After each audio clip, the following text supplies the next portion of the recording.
Sì. Possiamo accomodarci? Sì. Allora io do la parola alla Lipiello e Calzavara e gli altri. Bene, si vede di là, Francesco? Di là. La diretta. Sì.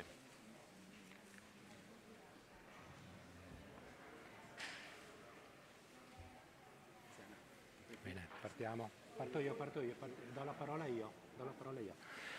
Bene, buongiorno a tutti. Iniziamo questa mattinata di lavoro, di presentazione, di approfondimento del rapporto statistico della Regione del Veneto 2023. Ringrazio i presenti, ringrazio quanti sono collegati in diretta streaming. La parola alla professoressa Tiziana Lipiello, rettrice dell'Università Ca' Foscari di Venezia, che ci ospita per il secondo anno. A lei la parola, grazie. Buongiorno a tutti, benvenuti. Saluto e ringrazio innanzitutto la Regione Veneto per aver chiesto ospitalità a Ca' Foscari di questo importante evento. È la 20ª edizione del rapporto statistico e quest'anno per noi particolarmente importante non solo per conoscere qual è la situazione produttiva, sociale della Regione Veneto, ma perché si parla di giovani e quindi è un argomento ovviamente a noi molto caro. Si parla del futuro dei giovani, del fatto che i giovani escono da questa regione e quindi si analizzano le motivazioni per cui i giovani dopo la laurea, ma spesso anche prima, vanno all'estero e poi decidono di non tornare. Quindi sono molto curiosa di conoscere nei dettagli il rapporto, benché non mi possa purtroppo fermare fino alla fine perché ho un'altra riunione a Ca' Foscari. Do il benvenuto a tutti qui a Cadolfin, in questa meravigliosa aula di Cadolfin. E volevo anche dire che è un'occasione meravigliosa per avere rapporti sempre più stretti con la Regione Veneto, non solo come Ca' Foscari, ma come Università del Veneto e con il tessuto imprenditoriale. Oggi noi università siamo chiamate a lavorare di più per il territorio e questo è il nostro intento, lo stiamo un po' perseguendo anche grazie ai fondi PNRR. Quindi ringrazio tutti e vi auguro buon lavoro. Grazie.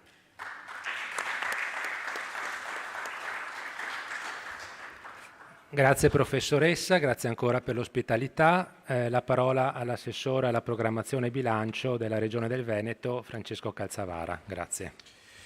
Grazie, un buongiorno a tutti. Apro con molto piacere questo convegno relativo al rapporto statistico regionale 2023. Come anticipava la rettrice, che ringrazio per la disponibilità che ci ha dato di questa sala per presentarlo in un'aula prestigiosa, un documento importante come questo, si è arrivati alla 20ª edizione, un percorso che nel corso degli anni si è arricchito sempre di nuovi contenuti e fa sì che il rapporto statistico della Regione diventi un documento di vera analisi di quelli che sono le traiettorie, di quelli che sono i risultati, di quelli che sono gli obiettivi che una Regione importante come il Veneto riesce a raggiungere, e lo fa attraverso naturalmente quelle che sono le politiche della Regione del Veneto, ma all'interno di questo rapporto statistico c'è molto del Veneto che conosciamo, che è il Veneto che ha fatto dell'imprenditoria, della capacità di resistere a crisi esogene come quelle che abbiamo affrontato nel corso degli ultimi anni, e che quindi ogni anno riesce ad avere dei risultati che, come racconteremo all'interno di questo rapporto, dimostra una regione resiliente, una regione capace di reagire prima e meglio delle altre regioni italiane. E quindi ringrazio l'Università Ca' Foscari di Venezia, in particolare la rettrice, la professoressa Tiziana Lipiello, per ospitarci per il secondo anno in questo importante appuntamento, un segno tangibile della collaborazione fra le nostre istituzioni che continua quotidianamente con confronti anche su altri temi.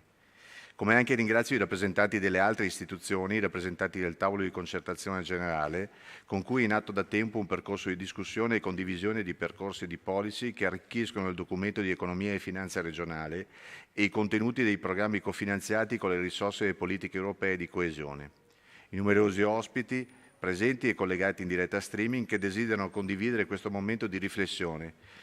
E non è un caso che il sottotitolo del convegno è Approfondimenti per il futuro, perché l'idea è che questa questo momento di presentazione, ma anche poi di dibattito e di analisi, sempre di più debba darci delle indicazioni su quello che potrà essere anche sia il documento futuro, sia le policy che andremo attraverso le risorse che la Regione del Veneto e il programma che il Presidente Zaia ha presentato a attuare nel corso dei prossimi anni. Permettetemi un plauso alla struttura regionale, al segretario generale della programmazione, il dottor Maurizio Gasparini, al dottor Peloso, a tutta la sua struttura. Anche l'altro giorno, in corso di parifica con la Corte dei Conti, la Regione del Veneto è stata ancora una volta la prima regione in Italia a parificare il proprio rendiconto. Nel corso della relazione della Presidente Loci ha evidenziato come sempre di più la Regione riesce attraverso i suoi programmi di programmazione, i suoi strumenti di programmazione, che è il DEFR, ma è la strategia sullo sviluppo sostenibile, le politiche comunitarie che andremo a sviluppare nel corso dei prossimi anni con la programmazione 21-26, riesce, forse una delle poche regioni in Italia, a far sì che questi strumenti dialoghino tra loro e siano leggibili soprattutto in una fase di DEFR, con degli indicatori che dimostrino come poi le politiche che si vanno ad attuare hanno effettivamente dei risultati. La presentazione del rapporto è stata fatta dal nostro Presidente Luca Zaia nel corso della conferenza stampa di martedì 27 giugno e oggi dunque la giornata è dedicata a approfondire le tematiche e aprire un percorso di dialogo col tavolo di concertazione, la collettività, al fine di individuare policy di partenariato pubblico-privato. I temi trattati e esaminati, oltre alla classica ma pur sempre fondamentale analisi congiunturale del tessuto socio-economico della Regione, quest'anno propongono un particolare attenzione rivolta ai giovani. Il mondo delle giovani generazioni, locomotiva del territorio, merita, ma mai come al giorno d'oggi, un accurato approfondimento anche alla luce del non sempre facile contesto in cui si trovano ad agire. Il mondo giovanile è una tematica trasversale nelle principali strategie internazionali dell'Agenda 2030, al Green Deal europeo, ai regolamenti europei relativi al ciclo di programmazione 21-27, al Piano Nazionale di Ripresa e Resilienza. In particolare, il rapporto cerca di fornire alcune informazioni di contesto per stimolare la discussione relativamente ad alcune domande che emergono dal territorio. Qual è il potenziale dei giovani veneti? Quali sono le loro competenze? Quali sono le loro aspettative? Il Veneto è un territorio attrattivo per i giovani. Cosa cercano i giovani e cosa il territorio offre loro?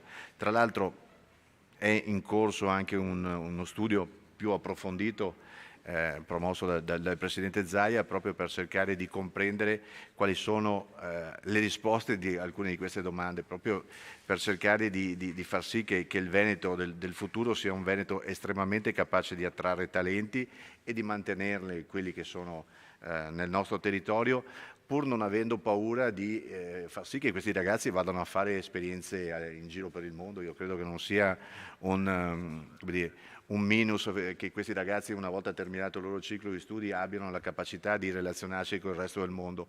La vera forza che dovremo dimostrare in futuro è far sì che questi ragazzi abbiano la possibilità di rientrare e di portare le loro esperienze e le loro competenze all'interno della nostra regione.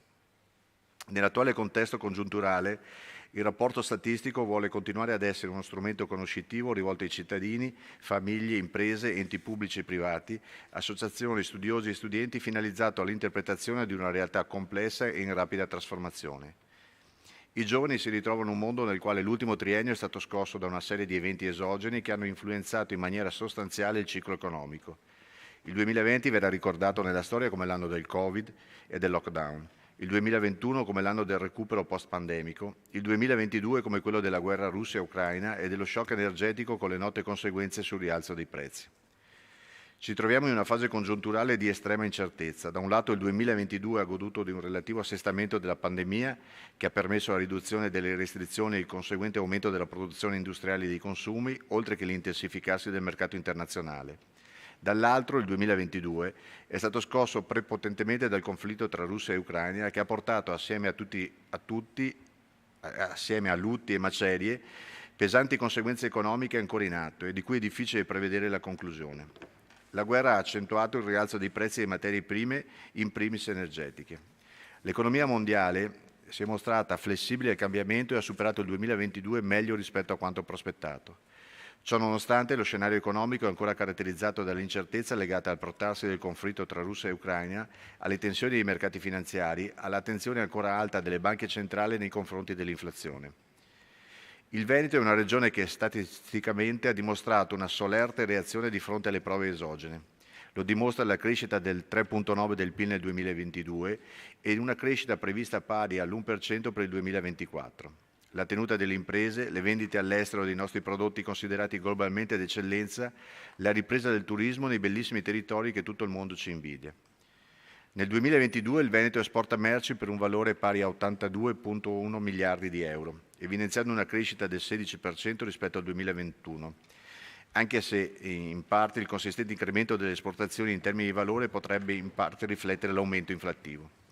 Dal punto di vista del turismo, il 2022 si è chiuso con più 30,2% delle presenze rispetto all'anno precedente e il primo trimestre 2023 registra un più 43,1% delle presenze rispetto allo stesso periodo 2022.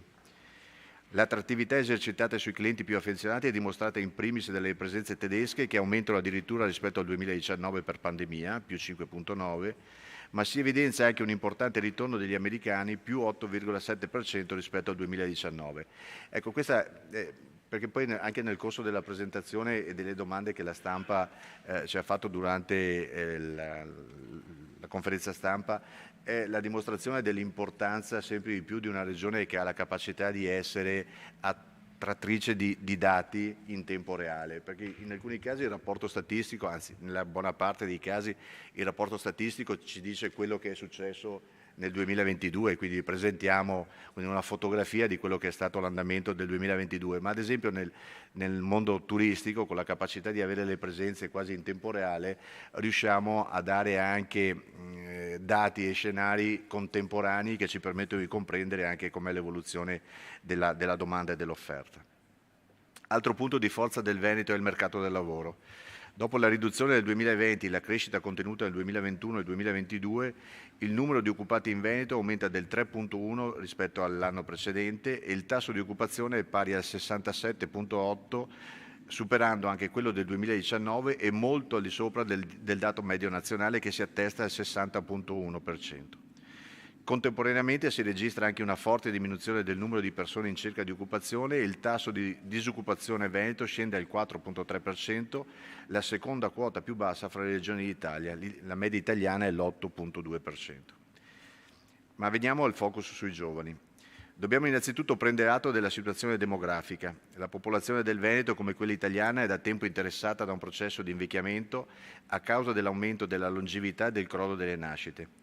In Veneto sono circa 825.000 le ragazze e i ragazzi di 18-34 anni, 20 anni fa erano più di 1 milione e le previsioni Istat stimano che tra 30 anni potrebbero scendere al 15%. Le stesse previsioni nel 2050 danno il Veneto a 4 milioni di abitanti.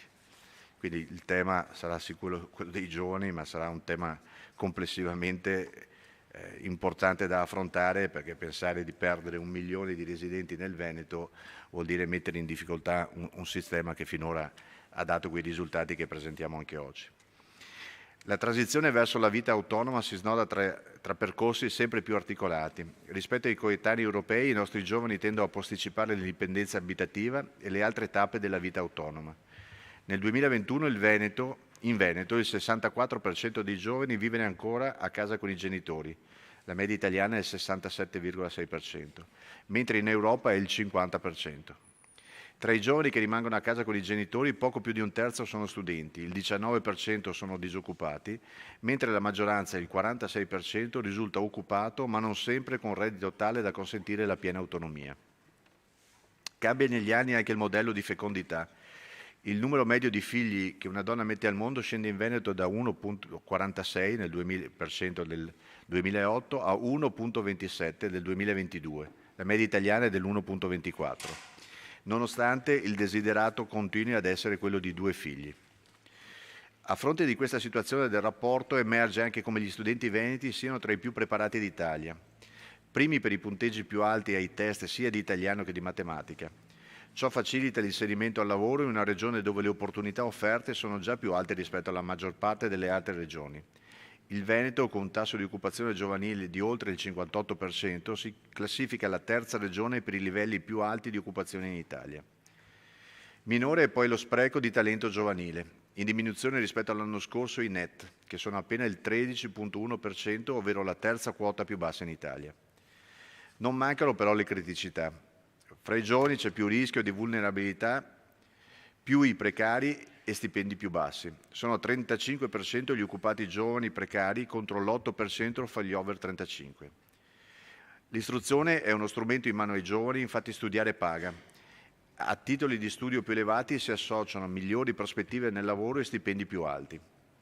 La richiesta di giovani leve nelle imprese venete è tra le più alte in Italia, ma in Veneto è ancora limitata la domanda di laureati nonostante la buona formazione acquisita. Questa limitata richiesta di giovani laureati da parte delle imprese potrebbe spingerli a costruire le prime reti sociali e lavorative in altre regioni d'Italia. Gli studenti scelgono di iscriversi in atenei non veneti soprattutto per seguire le loro indicazioni in discipline STEM. Più attrattivo invece il Veneto per gli studi economici e umanistici. Inoltre va sottolineato che le lauree STEM degli atenei veneti dimostrano un ottimo appeal per gli studenti stranieri. Ma cosa cercano i giovani? Da varie fonti emerge che i giovani cercano molto di più di un posto di lavoro e di guadagno. Il lavoro è per loro un progetto di vita. Cercano qualità di vita, realizzazione di sé, dove ci sia il rispetto della persona umana che si manifesta nell'equilibrio vita-lavoro. Cercano luoghi in cui si sentono valorizzati e dove investono su di loro, con percorsi di carriera e dove si condividono gli obiettivi. Più che risorse umane vogliono sentirsi capitale umano. I dati e le analisi presenti nel rapporto costituiscono statistica pubblica e il rapporto statistico rappresenta uno degli strumenti che la Regione del Veneto realizza per governare il percorso in un lavoro di sintesi annuale che consente uno sguardo a lunga gittata sulle caratteristiche di tutte le componenti della società veneta. È lo strumento col quale l'amministrazione regionale può disporre di informazioni indispensabili a pianificare, gestire e monitorare le politiche settoriali. L'attenzione riposta dall'amministrazione risiede anche nel garantire la produzione e la diffusione di tali informazioni ai cittadini, imprese, famiglie, enti, associazioni, in breve a tutte le componenti della società allo scopo non solo di rendere trasparenti i fenomeni collettivi e le scelte di policy, ma anche di supportare le scelte individuali. Le analisi statistiche risultano essenziali per dare fondamento alle politiche di intervento, ma anche per verificare i punti di forza e di debolezza delle realtà in esame. La valenza della statistica sta quindi anche nella capacità di mettere in evidenza le criticità di un sistema o di una parte di esso, consentendo diagnosi oggettive e suggerendo politiche coraggiose. Proprio per la sua utilità ai fini di governo, il volume è dotato anche quest'anno di una serie di QR code che collegano i capitoli del rapporto ai documenti relativi alla programmazione regionale. Sul sito internet dell'Ufficio di Statistica www.regione.venето.it/web/statistica il rapporto viene proposto in una versione interattiva via web dove si possono visualizzare e scegliere le variabili e gli indicatori da esplorare in maniera semplice e guidata. Analogamente alle altre elaborazioni statistiche reperibili sul sito, il rapporto diventa quindi un veicolo di più semplice comprensione del presente a beneficio di coloro che sono chiamati ad immaginare e interpretare la realtà in evoluzione.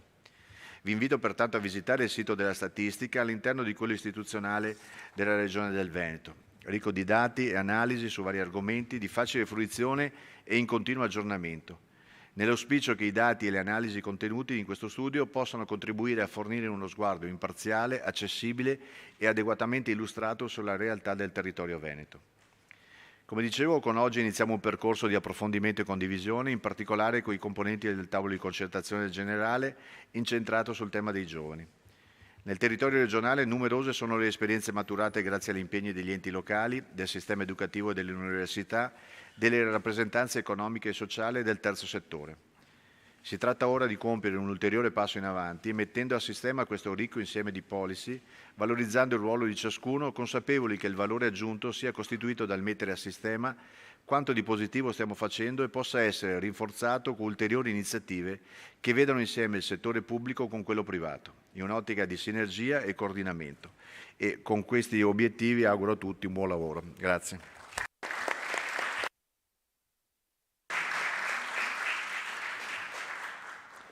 Grazie Assessore, anche da parte mia i complimenti per il team di statistica che ha redatto il rapporto statistico, unitamente alle altre strutture regionali e agli enti che hanno fornito informazioni in merito. Ricordo ARPAV, Veneto Agricoltura, Veneto Lavoro, Banca d'Italia, qui presente fra di noi l'autorità portuale.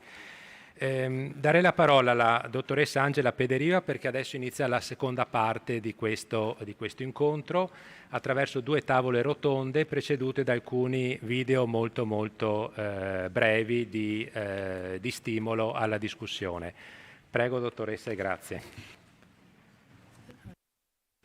Eccoci, grazie a Michele Pelloso, il direttore che oggi tiene le fila di tutto questo nostro evento. Saluto e ringrazio a mia volta la rettrice Tiziana Lippiello per l'ospitalità, l'assessore regionale Francesco Calzavara per l'organizzazione. Oggi il Veneto si racconta, ma il Veneto anche si confronta con la presentazione del rapporto statistico 2023, una fotografia dell'anno 2022 che è giunta alla 20ª edizione.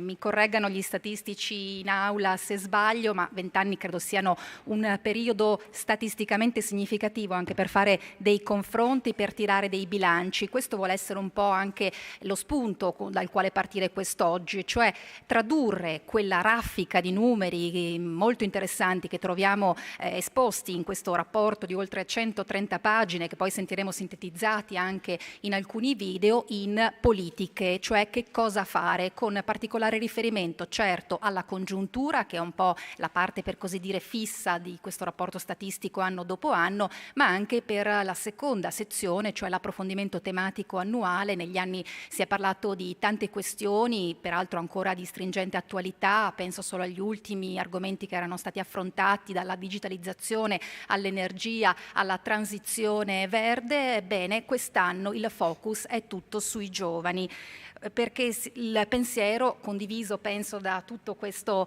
tavolo e anche dalla platea nella quale siedono i rappresentanti del tavolo di partenariato regionale e gli esponenti sostanzialmente del sistema veneto più largamente inteso, dal mondo accademico a quello della ricerca, a quello delle categorie economiche, delle parti sociali. Ecco, dicevo, l'opinione condivisa da tutti è che il futuro stia lì, sia in questi ragazzi che anagraficamente noi fermiamo a 34 anni, insomma mi insegnano i ricercatori e i docenti, ma che sappiamo essere una generazione che in realtà si prolunga, lo diceva prima anche l'assessore Calzavara accennandovi, nella permanenza per esempio all'interno del nido domestico. E allora, per non rubare troppo tempo, io vado a salutare e a ringraziare per la loro presenza i partecipanti a questa prima parte della nostra tavola rotonda, a cominciare da Maurizio Gasparin, che è il segretario generale alla programmazione della Regione del Veneto, per continuare con Roberto Antonietti, che arriva dall'Università di Padova, Dipartimento di Scienze Economiche, Matteo Zoppas, il presidente di ICE, l'Agenzia per la Promozione all'Estero e l'Internazionalizzazione delle Imprese. E abbiamo in videocollegamento, dovremmo averlo, anche Amedeo Tetti, che è il dirigente generale del Ministero delle Imprese e del Made in Italy. Nello specifico interviene oggi anche come capo del Comitato Interministeriale per l'attrazione degli investimenti esteri. Con loro vogliamo appunto fare il punto della situazione, ma ecco, vedo che c'è il nome che è comparso, punto della situazione col quale ci aiutano le cifre. Quindi, partendo dalla congiuntura, in estrema sintesi, lo ricordava anche l'assessore Calzavara, questo più 3,9% del PIL veneto con una previsione di crescita di un ulteriore 1%. Questo è solo il dato di partenza, vediamo tutti gli altri.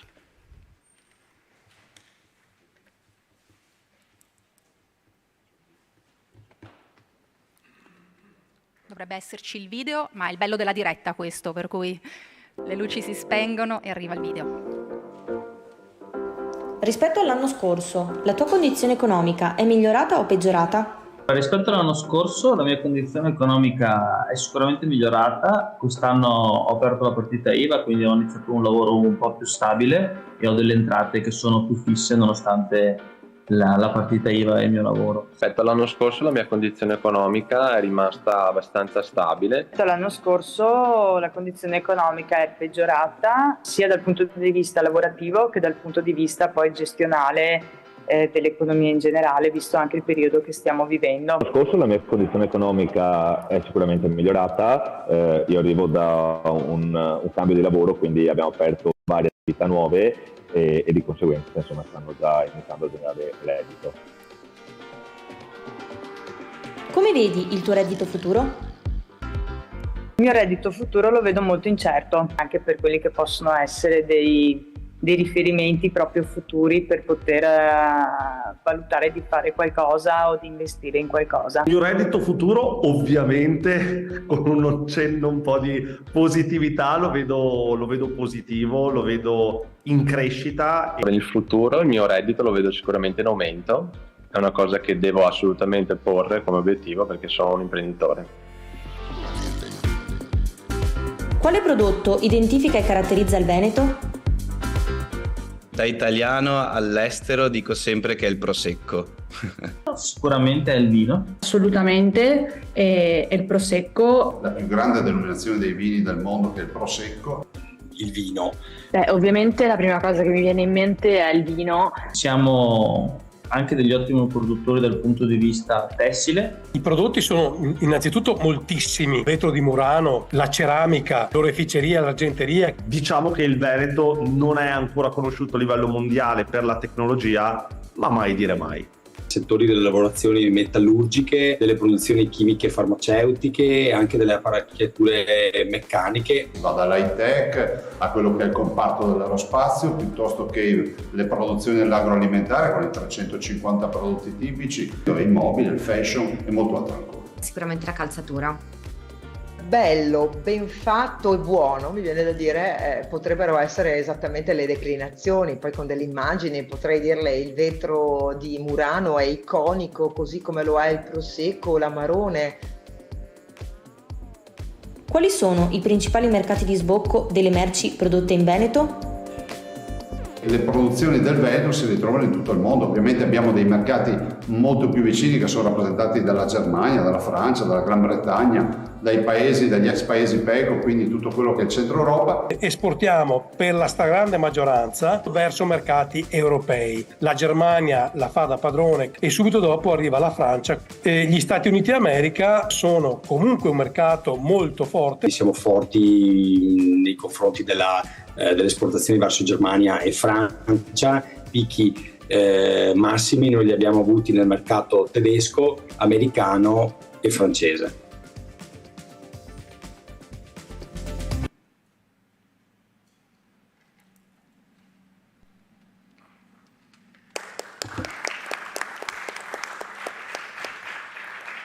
Queste erano le videotestimonianze, abbiamo sentito già diversi spunti, verrebbe da chiedersi, ce lo chiedevamo la rettrice Lippiello ed io, ma c'è una vita oltre il Prosecco? Zoppas, lei è coneglianese come me, sì, c'è il Prosecco ma c'è anche dell'altro, abbiamo sentito, poi comunque c'entriamo.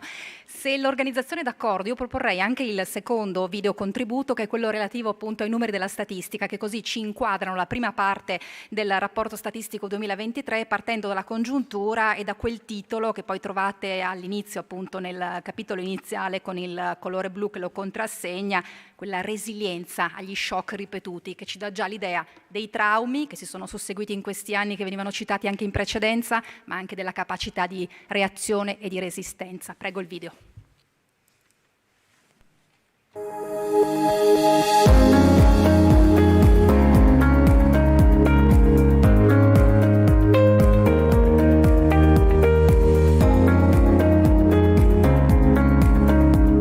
Sono molteplici gli shock che hanno scosso il ciclo economico nell'ultimo triennio. Covid e lockdown, recupero post-pandemico e guerra Russia-Ucraina, shock energetico e conseguente rialzo dei prezzi.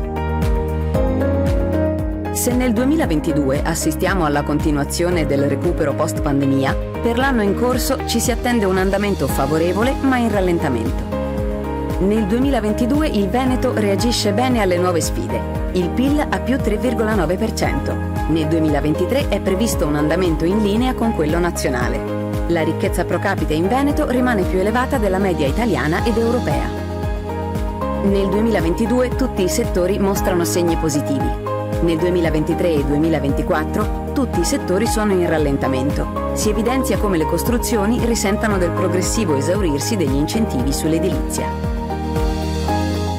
Il ciclo economico è stato fortemente influenzato dall'andamento dei prezzi, spinti nel 2021 da un aumento sostenuto dei costi degli input e da ordini più elevati delle attese post-lockdown, a cui si somma nel 2022 l'effetto della guerra. L'inflazione in Veneto tocca il picco nell'ultimo trimestre 2022. Aumenti notevoli prima per energia e trasporti, poi per i beni alimentari.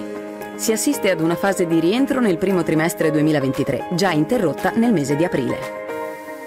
L'effetto dell'inflazione sulle famiglie porta ad un'erosione del risparmio molto forte. Si passa da una propensione al risparmio del 16,6% del reddito disponibile nel 2020, anno di lockdown, al 5,8% del 2022, valore mai così basso se non nel 2012, anno della crisi nazionale legata al debito sovrano. Nel 2022 l'interscambio commerciale veneto prosegue sul sentiero espansivo che ha caratterizzato la dinamica dell'anno precedente, ma che riflette, in parte, anche l'incremento dei prezzi generato dall'aumento dei costi dei trasporti internazionali e delle materie prime. L'asse dell'export regionale sembra sia tornato a orientarsi, almeno temporaneamente, verso i mercati avanzati. Le esportazioni verso i mercati europei e del Nord America coprono più dell'81% dell'intero fatturato estero delle imprese venete, 79,5% nel 2018. Le apparecchiature meccaniche restano il primo settore dell'export regionale, ma a crescere di più, in termini percentuali, sono le produzioni metallurgiche e il comparto orafo.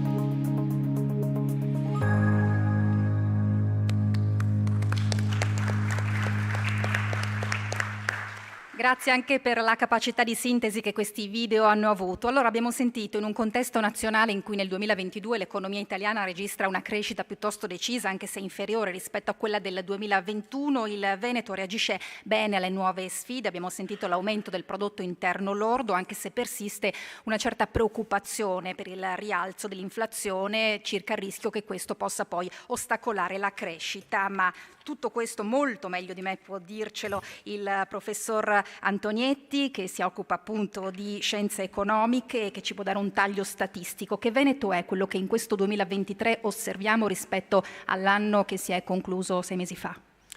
Tanto buongiorno a tutti e grazie dell'invito, grazie alla Regione Veneto, grazie anche all'Ufficio Statistico per questa ingente mole di dati che ha prodotto col rapporto. Questo è molto importante perché naturalmente le politiche devono basarsi, insomma questo è l'auspicio, su fonti di dati credibili e su un quadro quanto più possibile aggiornato. Ha detto bene anche l'assessore prima, il quadro che il rapporto anche per sua natura ci può fornire non è un quadro esattamente all'oggi, ma è un quadro che si ferma sostanzialmente all'ultimo trimestre 2022, primo trimestre 2023, quindi chiaramente i dati scontano sempre un leggero ritardo in questo, però sicuramente un plauso per la mole di dati che ci fornisce. Il mio compito, un po' anche da economista, è quello di provare a leggere un po' tra le pieghe di questo rapporto. Ci sono già tanti dati, avete già visto nel video diverse informazioni, direi che i messaggi principali sono abbastanza chiari.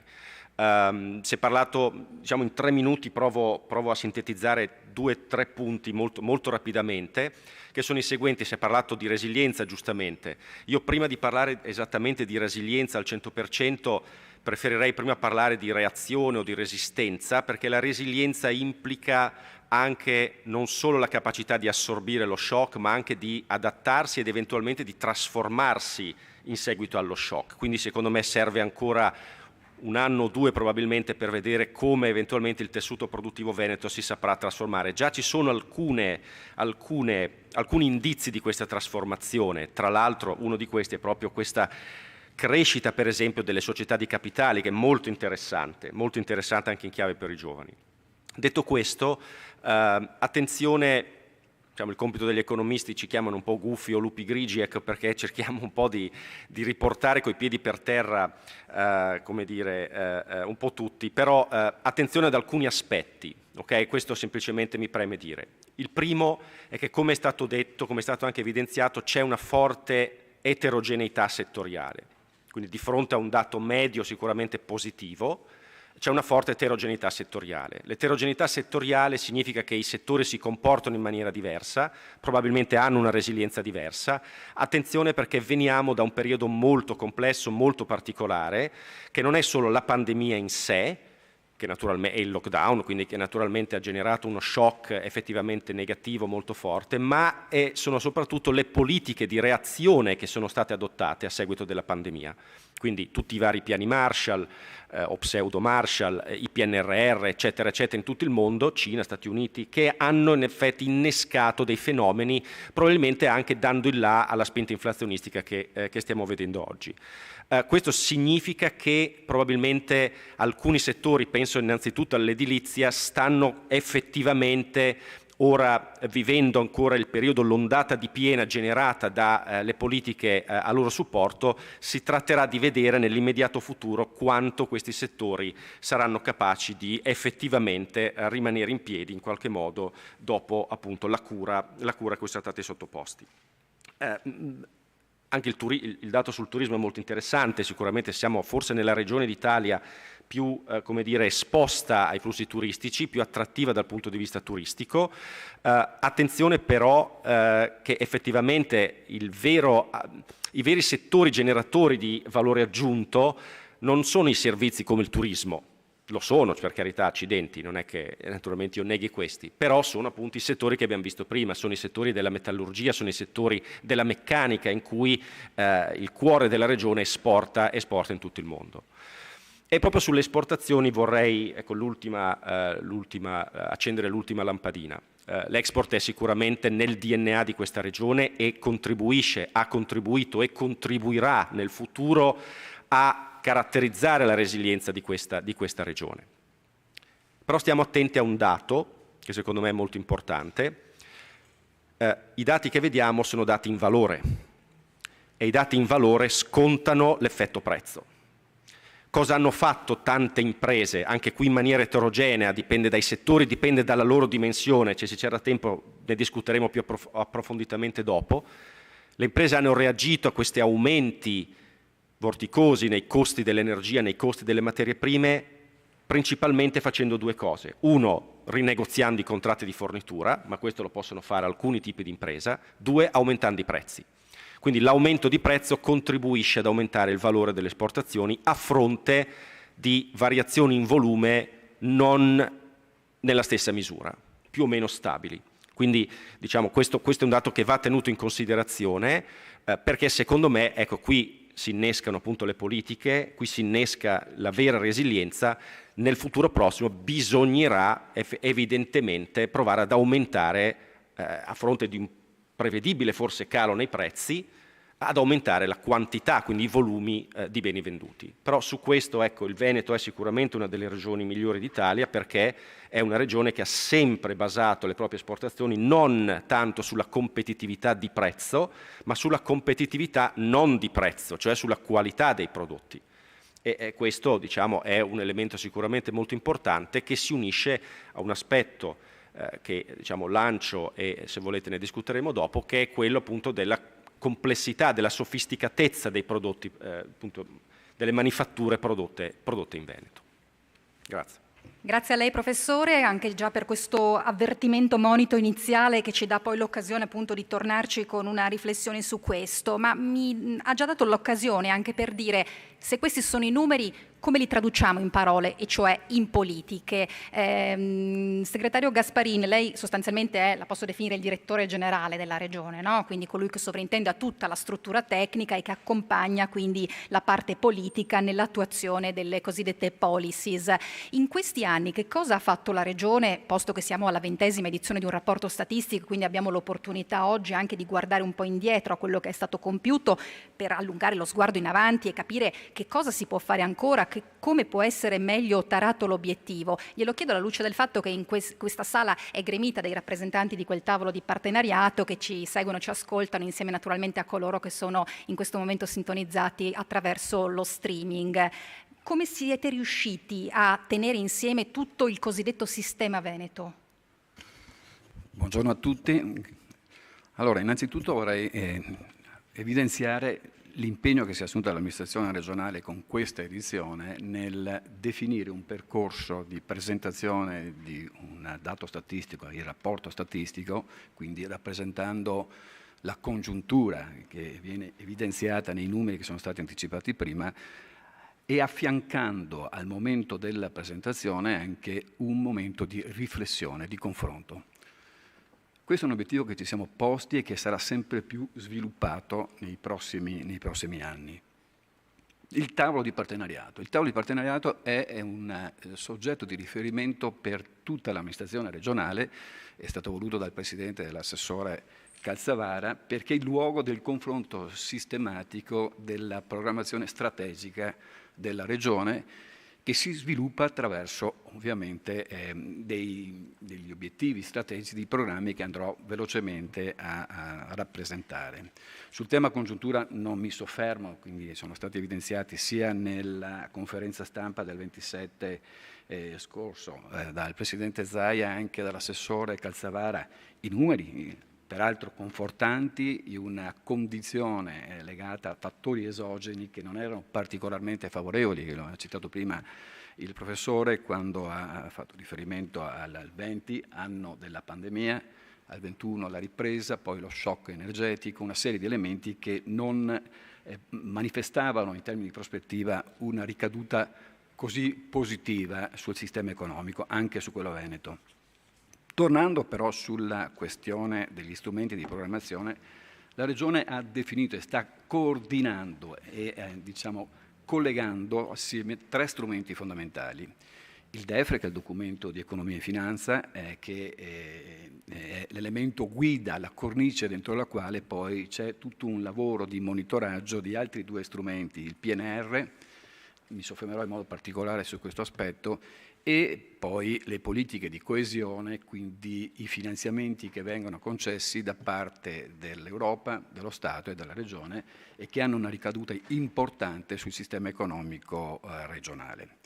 Sul DEF la Regione, in maniera puntuale anche sulla tempistica, definisce un rapporto strutturato con le varie realtà e articolazioni amministrative regionali in un confronto sistematico con la Corte dei Conti, perché la logica l'efficacia accompagnata alla trasparenza è un elemento che caratterizza il lavoro indirizzato da sempre dal Presidente Zaia. Non a caso, anche quest'anno, ormai è un fattore consolidato, siamo stati i primi a parificare ovviamente il conto con una sottolineatura molto positiva da parte della Corte dei Conti.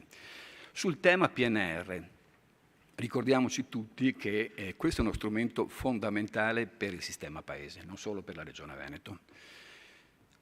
In questo progetto fondamentale per il Paese, però, il ruolo, è opportuno e necessario evidenziarlo, delle regioni è un ruolo abbastanza marginale. Siamo spettatori attenti di un percorso che ci vede protagonisti nell'essere talvolta beneficiari dei finanziamenti, ma non abbiamo la capacità di indirizzare un percorso di programmazione che invece dovrebbe essere fondamentale in termini di coinvolgimento del territorio. E ricordiamoci che la governance che è stata legiferata a livello statale prevede ovviamente una cabina di regia presso la Presidenza del Consiglio dei Ministri e prevede anche una segreteria tecnica di supporto, mentre alle regioni, ripeto, è stato ritagliato un ruolo non del tutto da protagonisti. Il primo aspetto però che voglio evidenziare anche sulla capacità autonoma della Regione di mettere assieme una rete di relazioni sul territorio in grado di proiettare una programmazione condivisa è stato quello di definire anche un assetto organizzativo, una governance regionale.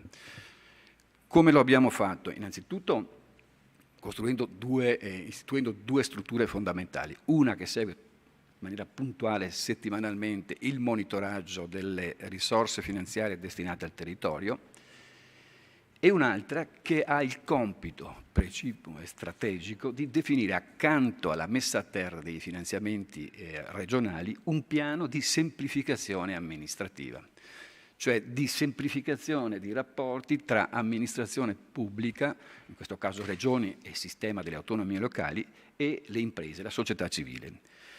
Su questa partita la Regione ha indirizzato anche in maniera puntuale un programma di attività. Ricordiamoci, è l'unica Regione che con un provvedimento, una DGR, la 1529 del 2020, ha indirizzato al Governo un programma strategico caratterizzato da 16 progetti che cuba oltre 25 miliardi e per ognuno dei progetti, anche con il prezioso contributo di Ca' Foscari e della CGIA di Mestre, ha rappresentato l'impatto, la ricaduta economica che ognuno di questi progetti doveva avere. Questa era la logica che doveva caratterizzare ovviamente gli interventi finanziati dal PNR. Quindi significa che ogni progetto, ogni intervento che a livello nazionale doveva essere posto aveva il compito di rappresentare anticipatamente un'idea della ricaduta che questo progetto poteva avere. Su questo tema siamo ovviamente impegnati oggi a monitorare in una logica di totale coinvolgimento del territorio attraverso questo tavolo di partenariato. Il programma che è stato approvato dalla Giunta regionale a novembre del 2020 ha avuto una condivisione e una contribuzione a livello di contenuti da parte delle 36 sigle facenti parte del tavolo strategico che hanno rappresentato e rappresentano oggi un valore aggiunto in termini di definizione di politiche di intervento sul territorio. Quindi, ricapitolando, il DEF è il quadro generale dentro il quale ci muoviamo e l'attore protagonista è sempre Francesco Calzavara, suo malgrado, lui suo malgrado perché non sempre i conti li riesce a fare in maniera semplice e serena. C'è il tema del PNR, anche qui ho evidenziato il ruolo non da protagonista, ma comunque ci siamo ritagliati uno spazio anche per essere interfaccia tra Stato e territorio attraverso il tavolo di partenariato e attraverso una programmazione che stiamo monitorando sistematicamente, settimanalmente. C'è un tema importante che riguarda la politica di coesione, quindi i finanziamenti che vengono dati a livello comunitario, a livello statale e a livello regionale. Nuncio Romano, che è qui presente, è anche lui, non so se suo malgrado anche questo, ma voglio dire, è il nostro riferimento ormai storicamente consolidato, peraltro evidenziando numeri e capacità di performance che poche regioni riescono a fare, perché noi ogni volta quando ci danno le risorse abbiamo la cattiva abitudine di spenderle fino alla fine, prima dei tempi stabiliti.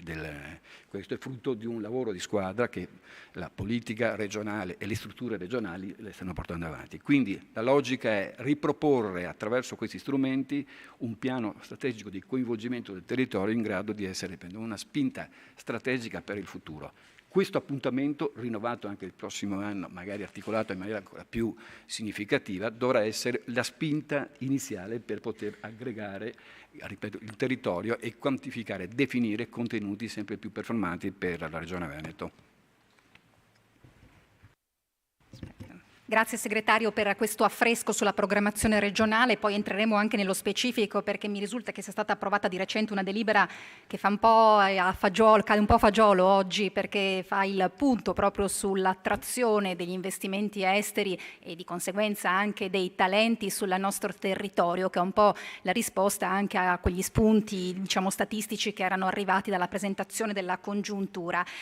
Torniamo proprio sul versante export e internazionalizzazione, tra poco anche con il presidente Zoppas. Prima però vorrei concludere questa parte, diciamo, più istituzionale, la Regione ma anche il Ministero, interpellando al riguardo il dirigente Teti, al quale vorrei chiedere com'è la situazione del Veneto vista da Roma, dagli occhi di chi appunto guarda al mondo delle imprese e del Made in Italy, con nello specifico un particolare riferimento all'attrazione degli investimenti esteri. Dice l'assessore Calzavara, ci vede bene, domanda retorica quella di questa solita giornalista, ma direttore Teti, chiedo a lei.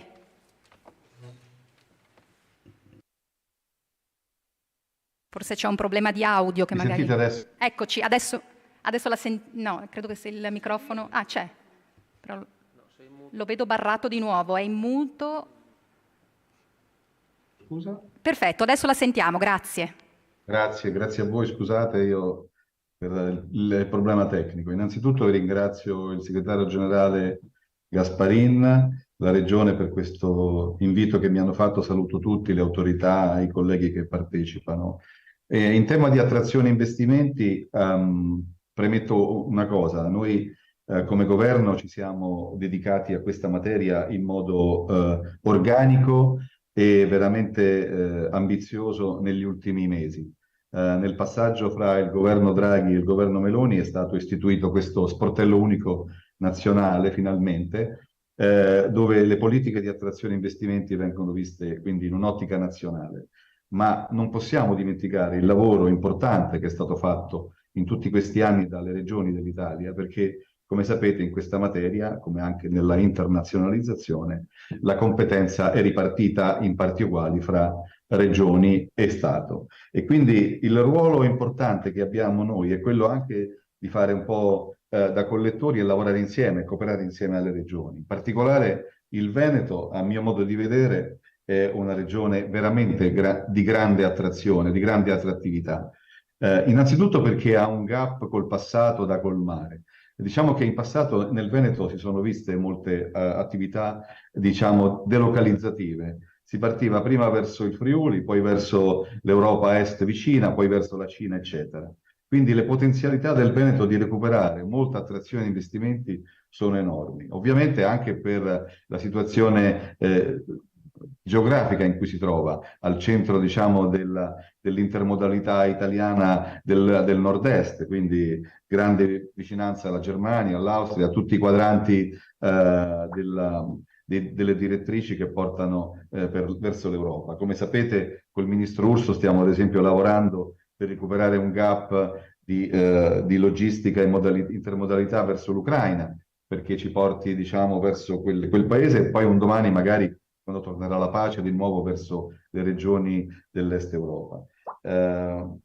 Noi, ecco, che cosa vorremmo chiedere al Veneto? Innanzitutto siamo molto contenti di questo tavolo strategico che è stato realizzato, perché noi nella nostra strategia stiamo creando un documento di politica industriale molto corposo che chiamiamo Offerta Nazionale, dove faremo un censimento della proposta italiana industriale che possiamo offrire agli investitori esteri. Quindi ecco, da parte del Veneto sicuramente avremo possibilità di confrontarci per avere una cartina chiara da poter indicare come marketing del Veneto a tutto il mondo. Quindi su questo da parte nostra c'è massima collaborazione. Io sono già stato a Venezia a parlare in regione con il segretario generale, con i suoi uffici, e in un giro, diciamo, che ho fatto per tutta Italia come ufficio attrazione investimenti. Quindi ecco, siamo sicuramente molto operativi e molto disponibili a cooperare insieme al Veneto e a far sì che l'attrazione investimenti diventi uno dei driver della crescita dei prossimi anni, perché secondo me poco sfruttato, ma non a livello di Veneto, a livello nazionale. Stiamo veramente modificando molti indicatori, specialmente a livello di attrattività. Abbiamo creato una normativa che ci permette di sbloccare gli investimenti quando le autorizzazioni non vengono date e quando le amministrazioni sia locali sia nazionali sono inerti. Quindi ecco, abbiamo la possibilità di confrontarci con gli investitori stranieri dando una faccia diversa dell'Italia, più operativa, più concreta e meno, diciamo, problematica come prima ci vedevano. Adesso abbiamo veramente numeri diversi, abbiamo molte imprese che vogliono venire qui, multinazionali, in particolare del pharma, dell'automotive, dei microprocessori. Abbiamo veramente tantissima richiesta di interesse sull'Italia e molta di questa sicuramente andrà in Veneto.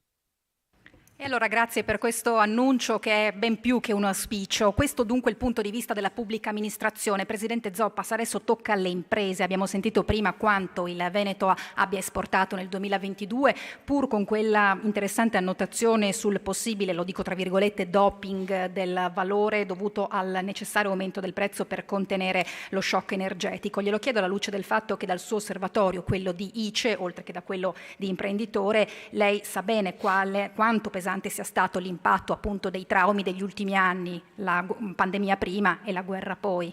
Sì, vi ringrazio. Intanto vorrei salutare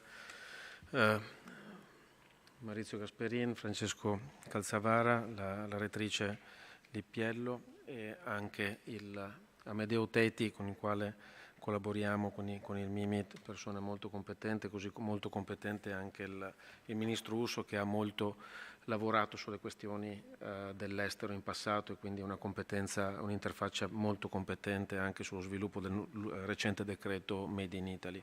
Vorrei ringraziare anche Roberto Antonietti per la relazione che ha fatto e sulla quale un po' mi innesto come mio intervento. Allora, vorrei partire dal dato generale, che sono 624 miliardi di export del 2022 dell'Italia, che sono cresciuti di 13 punti percentuali rispetto al 2021. Questo numero, come si diceva poc'anzi, è sicuramente inficiato da un potere d'acquisto che si è ridotto. Il numero purtroppo che abbiamo a disposizione ufficiale è quello dell'Istat, che sono 11,8% di inflazione, che capite già va a erodere molto il significato di questo numero di aumento di valore. Ma in realtà l'Istat letta come viene calcolata diciamo, tralascia alcuni fenomeni reali che in azienda invece si possono verificare, e quindi ci sono stati dei picchi di, chiamiamola, inflazione industriale che hanno raggiunto anche oltre il 40% per alcune produzioni. Quindi capite che molti imprenditori sono stati costretti, come diceva prima il dottor Antonietti, a rivedere le proprie posizioni di prezzo. Che cosa è successo? È successo che, e qui stiamo parlando solo dell'inflazione industriale, quindi dei costi delle materie prime e dei costi della disponibilità anche eventualmente delle materie prime. C'è un altro dato importantissimo che invece influisce direttamente e non indirettamente sull'export, che è stato quello del costo dei trasporti, perché la vera variabile che avrebbe potenzialmente ucciso l'export in delle aree specifiche, soprattutto l'Oriente e gli Stati Uniti o comunque le Americhe, è stato un valore dei trasporti che è quintuplicato se non decuplicato in alcune situazioni. Allora pensate a un prodotto che può avere un costo all'interno di un container di 40 piedi di 3.000 euro, con un trasporto che è passato da 2.000 euro a 15.000 euro, capite l'effetto sul prezzo che può avere, soprattutto in una situazione in cui questo prodotto a destinazione non va a scontrarsi contro altri player che sono soggetti agli stessi peggioramenti, ma player del mercato locale di destinazione che non hanno avuto questi aggravi né di costi logistici né di costi energetici, e il costo energetico poi si infila naturalmente anche in tutti i sottocomponenti dei vari prodotti. Il messaggio forte, e qui non vorrei contrastarla, ma quando parliamo di resilienza degli imprenditori, mi creda che, e questo l'ho vissuto nel mio incarico precedente proprio in un'azienda, nell'internazionalizzazione di un'azienda, adesso lo dico un po' ilarmente probabilmente, però dove ero seduto in un ufficio, stavo aspettando delle quotazioni, e stiamo parlando di aprile 2021, delle quotazioni per dei trasporti, e abbiamo ricevuto la chiamata della logistica e ci ha detto: scusatemi, non ci sono più container. Quindi in un certo senso la resilienza l'abbiamo dovuta avere, forse non si è vista fuori, ma c'è stata una questione di resilienza totale nell'organizzazione interna delle aziende, nell'approccio ai mercati, nel riposizionamento dei prodotti, nel riposizionamento dei prezzi naturalmente. Il vero messaggio forte che è passato è che, nonostante una logistica che è decuplicata, nonostante un'energia che è, diciamo, anche quella decuplicata, perché il PUN, ricordiamoci, è passato da 64 a 850 come fiammata, ma è stata intorno a 450-500 per moltissimi mesi, adesso per fortuna è tornato a essere il doppio di prima, intorno al 120. È chiaro che ci sono magari degli elementi che compensano un po' queste fluttuazioni, che sono i contratti che hanno delle scadenze, però capite che avere tutti questi aggravi, il numero bello è stato che comunque le esportazioni hanno tenuto. E cos'è che ha tenuto delle esportazioni? Ha tenuto il fatto che quando gli italiani sono andati all'estero con i propri prodotti e hanno detto ti raddoppiamo il prezzo in alcuni casi, hanno preferito ancora i nostri prodotti rispetto a quelli della concorrenza locale. E questo significa che il Made in Italy, quello che io sinceramente mi ritengo orgoglioso di poter rappresentare in alcune occasioni, è un prodotto fatto bene, fatto meglio rispetto agli altri, che dà più affidabilità, che dà più sicurezza, e quindi è un prodotto che sicuramente è un elemento che sicuramente ha fatto riflettere molto imprenditori, soprattutto anche per il futuro. Oggi, do altri 2 numeri, oggi SACE, che è un istituto estremamente competente anche nelle previsioni, ha stimato una crescita da 624 miliardi di euro a 667 miliardi di euro per il 2023, quindi ancora una crescita importante, ma delle stime che erano cominciate prima di avere anche delle conferme oggi di questi costi, che sono i veri costi fattori macroeconomici che possono influenzare l'andamento degli export, quindi con dei trasporti che erano ancora molto alti, delle energie e dei costi delle materie prime che erano ancora molto alti.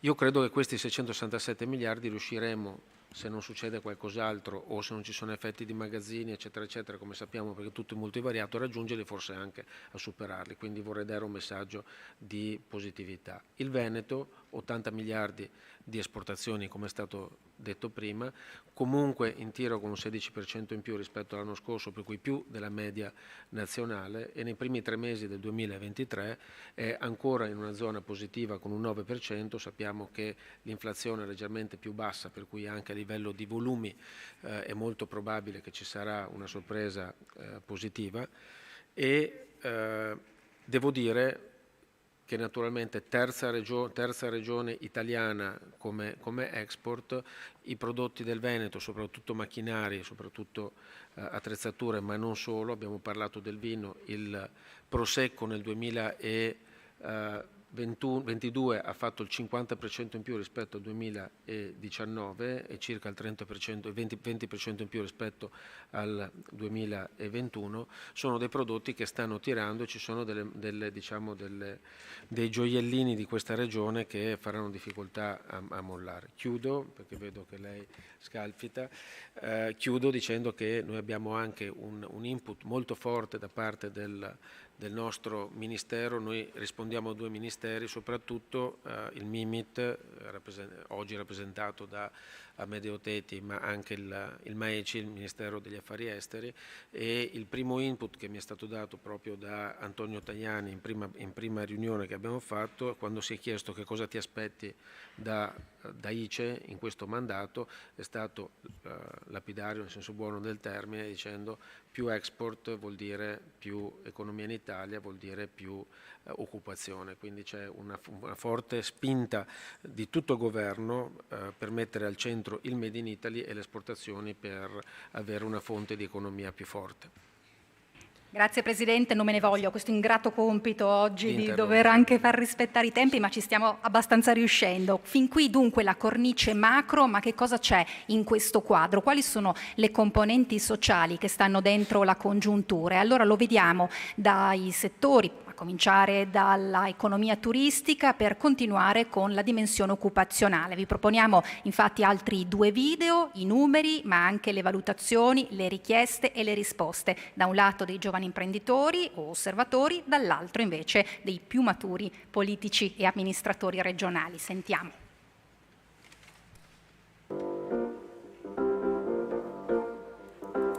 Quali sono i settori economici che sembrano registrare una migliore performance? Sicuramente il primo è il turismo, e è un dato di fatto, nel senso che l'Italia di per sé è un paese che vive di turismo, no? La ripresa del turismo post-pandemico per quanto riguarda la costa veneta e anche il lago di Garda è stato similare al 2019. Ovviamente non solo il turismo, altri comparti crescono bene, l'automotive, l'aerospazio. Secondo me purtroppo stiamo comunque perdendo tanto sul tema artigianato. Secondo me, appunto, come ho detto prima, uno dei settori che sta andando meglio penso sia il mondo della moda. Per un imprenditore il Veneto è attrattivo? Per me sicuramente il Veneto è attrattivo perché il tessuto sociale permette comunque ancora il rapporto umano tra imprenditori. Io penso che in Veneto ci siano veramente tanti punti di forza che possono portare a possibili investimenti. Sicuramente è un buon compromesso per vivere per aprire un'impresa, ma penso che ci siano delle regioni che offrono più incentivi all'apertura di future imprese. Trovo il Veneto, insieme a poche altre regioni, uno dei pochi ambienti lavorativi dove poter scommettere. Assolutamente sì, uno perché anche noi come regione e penso anche a Veneto Sviluppo abbiamo sempre adottato politiche di attrazione degli investimenti. Forse credo che dovremmo imparare un po' e cercare di fare nostri anche quegli aspetti di servizio all'imprenditore che invece forse in Veneto devi cercarti. E da un punto di vista culturale, il Veneto è attrattivo? Beh, il Veneto ha la fortuna di avere una grande storia culturale che spazia veramente in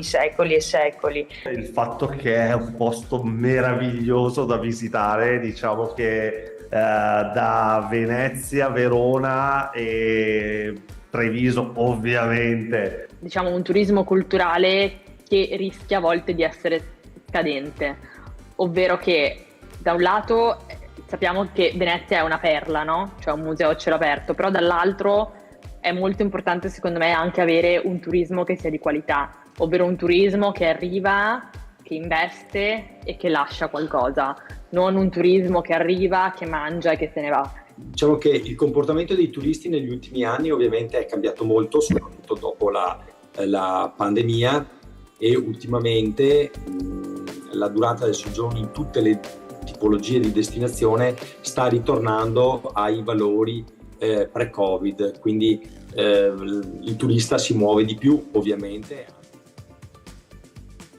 Come sta andando il mercato del lavoro in Veneto?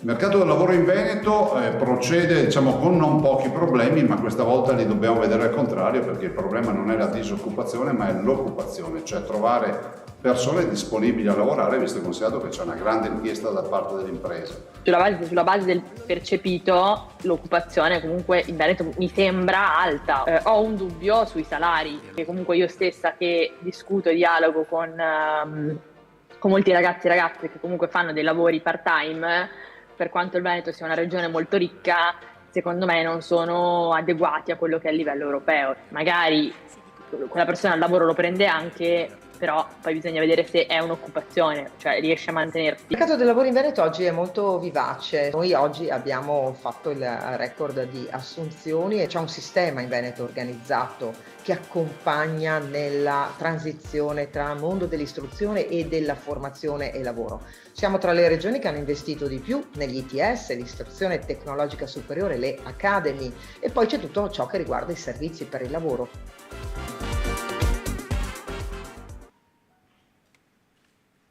Queste dunque le valutazioni, ma arrivano anche i dati che ci dicono come va il turismo e come procede anche la ripresa dell'occupazione.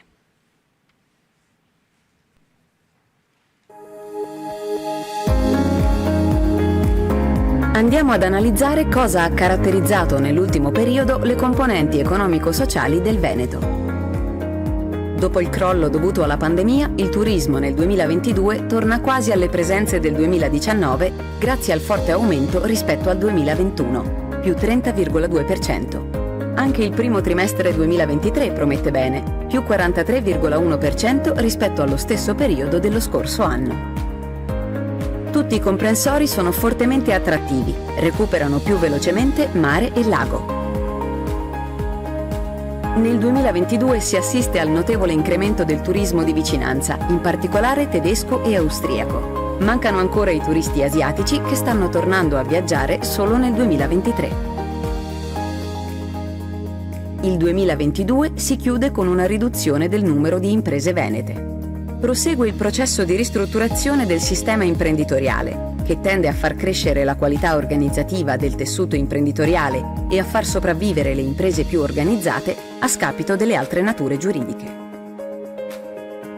Il sistema delle imprese sta andando incontro a cambiamenti importanti e l'evoluzione della domanda interna, influenzata anche dalla concorrenza delle nuove economie, soprattutto nei settori a bassa intensità tecnologica, sta producendo un processo di ricomposizione settoriale che determina una minore presenza della manifattura e un maggiore sviluppo dei servizi per le imprese e le persone.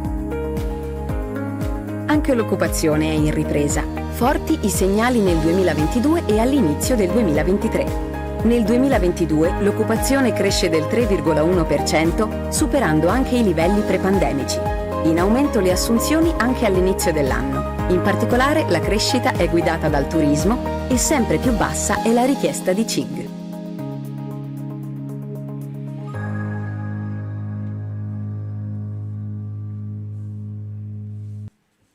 E allora, professor Antonietti, abbiamo sentito questi dati. Possiamo chiederle se questa nostra locomotiva è in ripresa? So che tante volte viene evocata questa immagine, così come quella del tunnel molto lungo, molto buio, in fondo al quale ogni tanto si intravede uno squarcio di luce. È la volta buona? Beh, dunque, sì, indubbiamente. Facendo una metafora biologica, direi che se paragoniamo un po' il Veneto a un individuo che esce da appunto un periodo di pandemia, quindi una malattia molto grave a cui è stata somministrata una cura altrettanto pesante, beh, il Veneto ai miei occhi figura come un individuo che si sta riprendendo bene e che però molto probabilmente era già abbastanza sano anche prima quindi aveva già anche gli anticorpi per assorbire, come dire, la cura e la medicina, a differenza di altri individui che invece ancora, come dire, o stanno zoppicando o faticano, sono più lenti nella ripresa. Quindi in questo sicuramente vedo il Veneto come un soggetto avvantaggiato rispetto ad altri.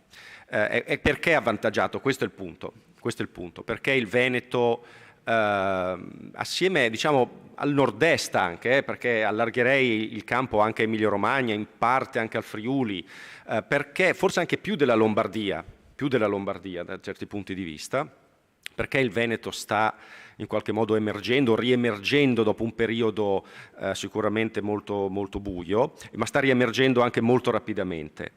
Perché secondo me, come ho detto prima, il Veneto è dotato di alcuni anticorpi particolari e guardando proprio anche alle risposte che le imprese recentemente hanno dato, a chi essenzialmente all'Istat, perché l'Istat tra l'altro domani ci sarà la presentazione di un rapporto importante che è quello sulla competitività dei settori produttivi, l'Istat ha sottoposto un questionario a un campione rappresentativo di imprese chiedendo appunto quali sono le impressioni delle imprese, le aspettative delle imprese sul futuro prossimo.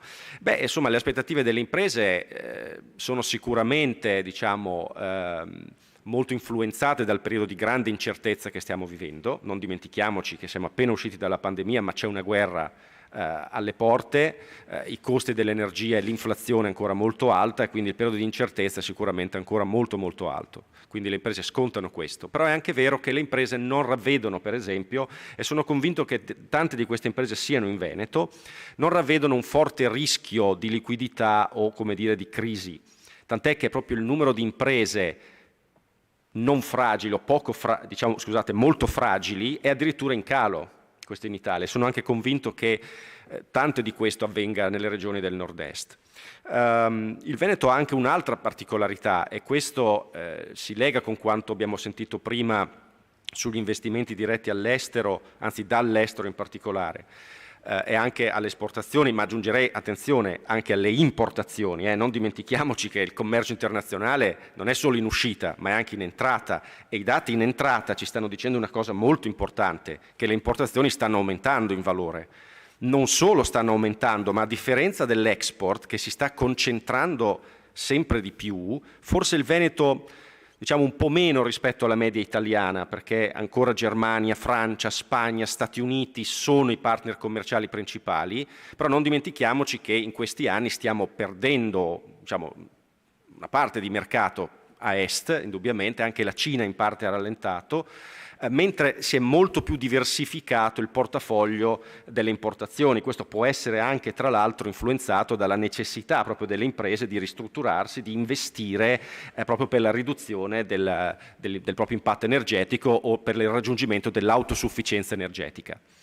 Però il Veneto è la regione in Italia, questo non lo dico io, lo dice l'Istat, lo dice l'ICE con l'Istat. Se guardiamo i sistemi locali del lavoro del Veneto, noteremo in Veneto la maggior percentuale di sistemi locali del lavoro ad alta partecipazione alle catene globali del valore. Cosa vuol dire? Vuol dire imprese che agiscono da cliente e o da fornitore all'estero o sono parte di un gruppo multinazionale. Soprattutto questa seconda caratteristica, più della prima, anche la prima, insomma, ma soprattutto la seconda, è proprio uno degli elementi del DNA del Veneto, cioè è uno degli elementi che costituisce la resilienza del Veneto, ma non solo, fa anche sì che, per esempio, proprio in questo periodo, quindi nell'ultimo trimestre 22, primo trimestre 23, rispetto all'anno precedente, per esempio il margine operativo lordo delle imprese non abbia subito un contraccolpo negativo così pesante come in altre parti delle regioni. Non è solo quello, c'è l'export, indubbiamente, la propensione, diciamo, c'è anche l'aumento nella produttività del lavoro dettata non solo dall'export ma anche dalle specializzazioni proprio in quei settori come la meccanica, la gioielleria e via discorrendo, ma c'è anche appunto la partecipazione alle catene globali del valore. E qui si innesca anche il discorso degli investimenti diretti all'estero, se posso fare una chiosa solo su questo, perché sono d'accordissimo su quanto è stato detto. Naturalmente il problema in Italia non è il Veneto. Sugli investimenti diretti all'estero, magari fosse il Veneto il problema dell'Italia. Il problema dell'Italia, diciamo all'interno dei paesi più sviluppati, l'Italia è un grande attrattore di investimenti, però rispetto ad altri paesi un po' meno, se pensiamo alla Germania o alla Francia. Però c'è un forte squilibrio territoriale, questo è consolidato, come dire, in letteratura. Lo squilibrio territoriale è sicuramente nord-sud innanzitutto, ma anche al nord c'è un forte accentramento proprio in Lombardia e non parlo, attenzione, soprattutto di attività di fusione e acquisizione. L'Italia, il Veneto in particolare, è pieno di imprese che, passatemi il termine poco ortodosso, fanno gola a molti investitori esteri. Però il problema è attrarre investimenti greenfield, proprio nei settori di cui si parlava prima, quindi ICT, informatica, i settori ad alto valore aggiunto. Ecco, è qui che bisogna insistere, che bisogna appunto puntare con le politiche, smarcandosi, e questo credo sia un problema, dalla grande calamita che è Milano. Grazie professore, quindi noi siamo molto interessati all'estero, ma anche l'estero può essere interessato a noi. Segretario Gasparini, le chiedo giusto un flash perché dobbiamo cominciare a stringere i tempi di questa nostra prima parte della tavola rotonda, ma eravamo rimasti in sospeso con una misteriosa delibera che è stata approvata credo nella terzultima seduta della Giunta regionale. L'assessore Calzavara sorride perché sa già tutto a differenza nostra, noi vogliamo sapere qualcosa di più perché c'è in ballo, da quello che capisco, un piano strutturato, un vero e proprio programma di attrazione degli investimenti esteri sul nostro territorio e di conseguenza anche di relativi talenti. Glielo chiedo alla luce del fatto che le cronache degli ultimi mesi più volte hanno dato conto di quella trattativa per portare Intel in Veneto. Sappiamo che c'è una concorrenza nazionale ed estera che va condotta, pensiamo di non poterle chiedere di svelarci quali sono le risultanze, anche perché la decisione chiaramente non compete alla Regione, ma insomma tenendo conto appunto dell'interesse di un colosso di questo tipo per la nostra realtà territoriale, le chiedo in che cosa consiste questa delibera e dunque questo programma. Allora, il tema dell'attrazione degli investimenti è un tema che è stato messo al centro di una programmazione regionale con un provvedimento che è stato adottato dalla Giunta a luglio del 2022, è stato istituito un tavolo di lavoro con precipuo compito, quello di elaborare un programma organico, strategico, finalizzato all'attrazione degli investimenti, che significa ovviamente rafforzare la proiezione internazionale del Veneto e diventa un valore aggiunto, se messo a terra con un percorso puntuale, un valore aggiunto per la crescita economica del nostro territorio. In questo anno abbiamo avuto la possibilità come strutture regionali di confrontarci in maniera puntuale con la qualificata presenza di Amedeo Tetti, che ringrazio per il lavoro svolto. Abbiamo un'ulteriore congiuntura astrale. Abbiamo un imprenditore importante nel nostro territorio, presidente dell'ICI, che ovviamente diventa un riferimento non solo a livello nazionale, ma un'esperienza maturata come imprenditore, ma anche come presidente di Confindustria Veneto, cioè evidenzia il fatto che finalmente abbiamo un uomo giusto al posto giusto su questo tema, perché è un tema che sarà trainante anche nella programmazione futura. Cosa abbiamo fatto noi nella definizione di questo programma? Abbiamo valutato le ragioni che spingono gli investitori in Veneto, quindi partendo da una valutazione sulla posizione geografica, le infrastrutture stradali, la manodopera qualificata, i distretti produttivi e il sistema formativo di eccellenza. Ma cosa chiedono soggetti, le multinazionali che vogliono investire in Veneto. La semplificazione amministrativa, avere un interlocutore laddove si rivolgono al territorio e vogliono investire le proprie risorse per avviare un percorso di produzione rilevante. Quindi un percorso autorizzativo definito. La faccio velocemente, non vi tedio con tutte le varie fasi di lavoro, ma oggi il provvedimento che Angela Pedariva ha evidenziato è misterioso fino a un certo punto perché è stato adottato dalla Giunta con la logica della solita trasparenza, sarà a breve pubblicato sul BUR. Ma noi non ne sapevamo niente, lei ce lo sta svelando, capisce? Ma lo sa solo Calzavara, quindi mi ha accennato qualcosa prima, quindi io posso rappresentare quello che lui mi ha confidato. Innanzitutto il tema è: stiamo lavorando su un provvedimento legislativo che ha questo obiettivo, appunto, di semplificare il processo autorizzativo per un soggetto internazionale che vuole investire in Veneto. Un secondo aspetto molto importante è la mappatura dei siti potenzialmente idonei. Noi stiamo facendo un lavoro in parte già avviato da una Confindustria territoriale, lo stiamo mutuando e lo stiamo mettendo a terra definendo un ambito territoriale generale, quindi andiamo a mappare oggi quali sono i siti che sono potenzialmente o possono essere potenzialmente utilizzati per gli investimenti. L'altro aspetto fondamentale, che è una direttrice dentro la quale ci stiamo muovendo senza lesinare ovviamente energie, è la questione degli accordi con i soggetti istituzionali per favorire la promozione. Tra questi soggetti, gli accordi che stiamo mettendo a terra è con Almaeci, col Mimit e poi con l'ICE. Avremo modo di interloquire direttamente con Matteo Zopas per poter definire i contenuti di questo accordo. Alla fine poi andremo anche a garantire la costituzione di un osservatorio regionale. Dovremo monitorare in maniera dinamica tutto quello che succede nel nostro territorio e quindi tutte le attività che riguardano investimenti di aziende estere, per capire anche in che termini la politica regionale potrà affiancarsi per poter agevolare e consolidare la presenza di queste aziende già oggi presenti nel nostro territorio. Un altro aspetto che abbiamo evidenziato e abbiamo mappato tutte le aziende multinazionali che oggi operano sul nostro territorio, e uno dei temi è mantenere quelle che ci sono e aprirsi ad attrarre ulteriori multinazionali. Evidenzio solo un aspetto: questo è un tema che è stato indirizzato come programmazione, qui l'ho schematicamente e sommariamente indicata, ma sarà oggetto di un incontro specifico anche col tavolo di partenariato, perché su questo vogliamo avere un confronto puntuale. Grazie segretario, dunque per queste interessanti novità. Direttore Tetti, mi rivolgo a lei. Abbiamo sentito quindi il percorso che ha intrapreso la Regione Veneto, che mi pare in diversi snodi ricalchi il cammino appunto portato avanti dal Ministero e anche nello specifico dal comitato che lei guida. Nel suo precedente intervento mi ha colpito quel passaggio quando ha detto vogliamo dimostrare agli investitori esteri che siamo un paese serio, un paese che permette anche di fare impresa. C'è quel nodo sempre della burocrazia da sciogliere, c'è anche quello squilibrio territoriale che ci veniva evidenziato prima dal professore. Il sistema paese nel suo complesso ce la farà a vincere questa sfida? La domanda è una domanda difficile, però sicuramente lo squilibrio dovete considerare che è uno squilibrio, non vorrei dire molto evidente, nel senso che il Mezzogiorno in tema di attrazione di investimenti ha la possibilità dell'aiuto europeo, degli incentivi più importanti, e quindi molte imprese, specialmente quando fanno delle lavorazioni basiche, ci chiedono sempre più di conoscere meglio il sud dell'Italia.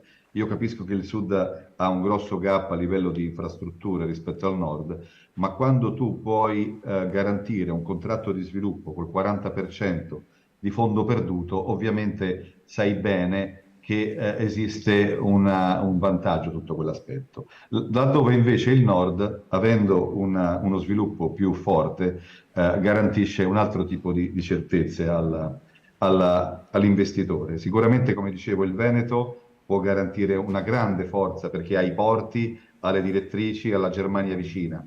Sicuramente, come diceva il professore prima, la Lombardia in questi anni ha fatto un po' da padrone nell'attrazione investimenti, ma vorrei anche far presente che altre regioni si sono molto battute. In Friuli Venezia Giulia, ad esempio, c'è una struttura di ben 30 persone che si occupa di attrazione investimenti. Quindi ci sono delle regioni che a velocità diversa si stanno in qualche modo adeguando. Noi come governo ovviamente vorremmo che tutte quante si adeguassero e facessero le loro strategie e la loro vocazione liberamente. Sicuramente l'attrazione investimenti passa dalle regioni. Noi come governo però siamo in qualche modo obbligati ad aiutarle, a sostenere le regioni quando ad esempio si tratta di fornire degli aiuti o degli incentivi che sono di tipo governativo. Avete prima parlato del caso Intel. Il caso Intel è stato un caso importantissimo perché ci ha insegnato un metodo di lavoro. E qual era il metodo? Il metodo, la multinazionale non voleva avere a che fare con troppi, con troppi soggetti, e quindi vengo anche alla sua risposta. Voleva avere un'interlocuzione unica. Quindi il governo Draghi, in particolare il ministro Colao, si è preso questa responsabilità e ha detto alla multinazionale: voi trattate con me, e poi noi come ministero tratteremo con la regione, col comuni, in questo caso 2 regioni, come sapete, 2 comuni, eccetera, eccetera. Che ne posso dire? ANAS, Ferrovie dello Stato. Cioè sono tanti a volte i soggetti con cui la multinazionale si deve confrontare, il Ministero dell'Ambiente, l'ARPA, il Ministero dei Beni Culturali. E quindi è chiaro che quello che dobbiamo vincere sotto l'aspetto del pregiudizio dell'investitore straniero è fargli capire che siamo bravi e siamo in grado, e l'abbiamo dimostrato col caso Intel, di poter mettere in campo una sola idea di soggetto pubblico che va a interfacciarsi con l'investitore. E bene fa anche la Regione Veneto se farà questa programmazione per avere autorizzazioni uniche. Noi, come sapete, nel decreto aiuti bis abbiamo inserito la possibilità di avere un'autorizzazione unica regionale, cioè un solo atto autorizzativo quando l'investimento, sia nazionale che straniero, supera i 400 milioni ed è fatto in settori strategici. Questo cosa vuol dire? Vuol dire che l'autorità regionale può convocare una conferenza di servizi e decidere a maggioranza. Quindi non ci sarà più la possibilità che il Ministero dell'Ambiente o l'ARPA o il Ministero dei Beni Culturali faccia un veto. Non sarà più possibile quando ci stanno queste situazioni. Quindi io credo che come Italia abbiamo fatto dei passi da gigante sotto l'aspetto normativo. Adesso sta nel saperli mettere in pratica e in particolare dimostrare agli stranieri che siamo in grado di mantenere governi lunghi e che le nostre leggi non verranno di volta in volta modificate. Se voi pensate ad esempio che il bonus 110, che doveva essere una grande, momento di sviluppo del paese dell'edilizia, è stato modificato 22 volte quel provvedimento. È chiaro che chiunque, italiano o straniero, dice: ma come faccio io a lavorare in un ambito di questo tipo? Quindi io penso che sia molto importante che i nostri legislatori, i nostri politici ci mettano di fronte delle tempistiche lunghe, perché solo un tempo lungo di sicurezza dà all'investitore straniero la possibilità di potersi fare i suoi calcoli, i suoi piani industriali di lavoro e venire a investire in Italia con più tranquillità. Grazie Direttore per questo impegno e questa rassicurazione anche sul fronte della semplificazione. Presidente Zoppas, lascio chiudere a lei. Dunque gli anticorpi ci sono, le eccellenze pure, la pubblica amministrazione è sul pezzo, ora tocca alle imprese. Sì, siamo pubblica amministrazione anche noi perché siamo un'agenzia governativa. Maurizio, uomo giusto al posto giusto, lo vedremo con i risultati, perché da bravi veneti ci basiamo su quelli, giusto? Che ci sono tante variabili in mezzo, è un ambiente complesso e nella complessità ringrazio Amedeo Teti per la chiarezza espositiva e anche per la professionalità che dimostra sempre.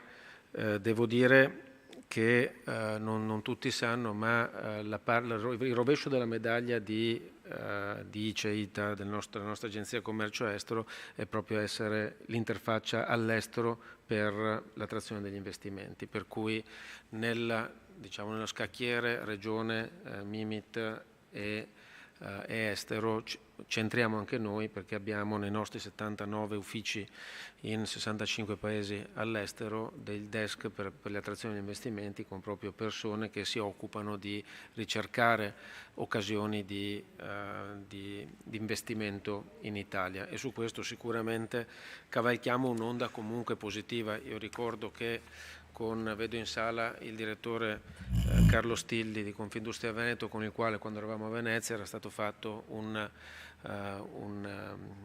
un'assemblea con circa 1800 persone, se non sbaglio Carlo, proprio sul reshoring. Il reshoring, quel tempo erano circa 7 anni fa, a quel tempo ancora una cosa un po' distante, per cui forse abbiamo un po' anticipato di qualche anno, ma ricordo che quando le aziende se ne sono andate dall'Italia all'estero, qualcuno magari le ha additate, ma era spesso e volentieri perché i loro clienti, tipo multinazionali che producevano in Europa, si sono spostate all'estero e gli hanno detto o venite con noi o chiudiamo i rapporti.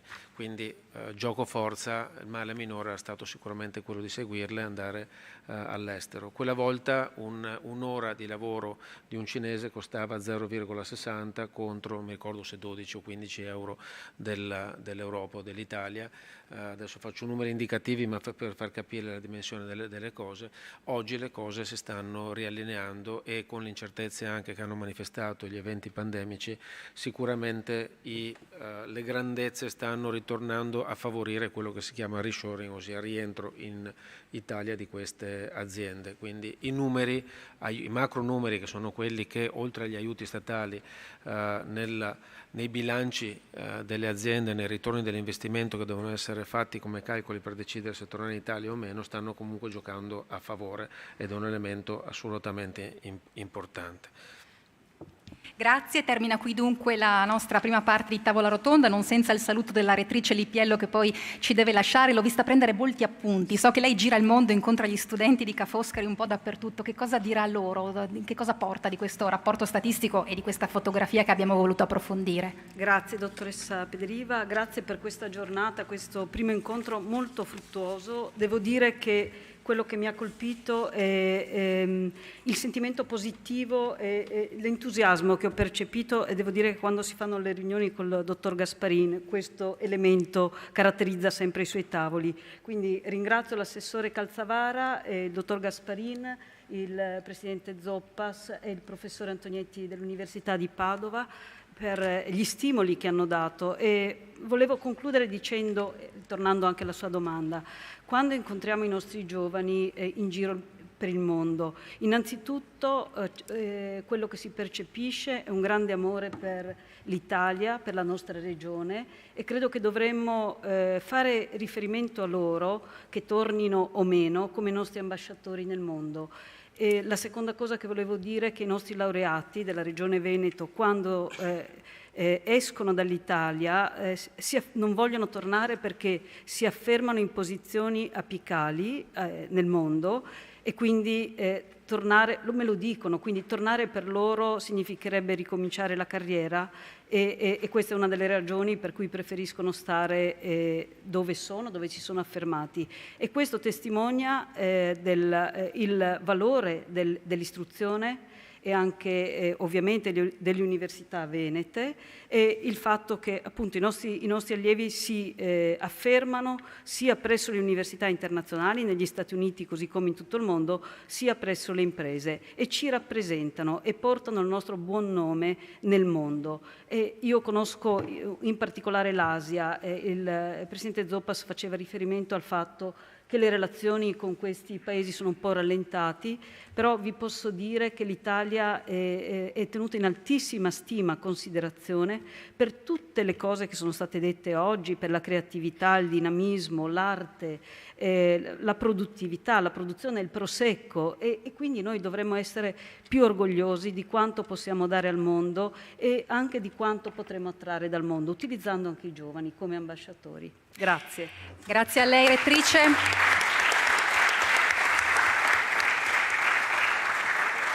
Grazie anche per il traino verso la seconda parte. Allora, ringrazio cumulativamente tutti i nostri relatori della prima sezione. Entriamo nella seconda parte, appunto il focus dedicato al mondo giovanile con la tavola rotonda, alla quale invito Francesca Tosi, grazie a tutti, dell'Università di Bologna, Dipartimento di Scienze e Statistiche, Riccardo Donadon, il fondatore di H-Farm, Marianna Marcuzzo, Training Strategy Consultant di Smile to Move, Luca Paolazzi, direttore scientifico della Fondazione Nord-Est. Vi invito ad accomodarvi dunque sul palco, ci dovrebbe essere anche il cambio di nomi, giustamente state aspettando di capire dove sedervi, allora intanto un po' di spazio lo occupo io. Allora intanto saluto, che ci mancava il saluto precedente, dicevamo di questi giovani che si avviano verso la vita autonoma ma che vanno accompagnati, è quanto emergeva già dalla presentazione a Palazzo Balbi pochi giorni fa di questo rapporto statistico. Per noi giornalisti, per il mio quotidiano Il Gazzettino, ma anche per tutti gli altri, è stato fin troppo facile titolare quel giorno "Ecco i bamboccioni", certo non per scelta ma per necessità, fino a 30 anni restano a casa, ma perché questo succede? E poi perché anche tanti ragazzi decidono di lasciare il Veneto, il nostro paese, l'Italia in generale, per andare all'estero? Sono tutti temi sui quali ci vogliamo addentrare, introdotti anche in questo caso dai video che ci inquadrano la situazione sul piano numerico e delle testimonianze. Allora il via ai filmati e poi comincia la discussione.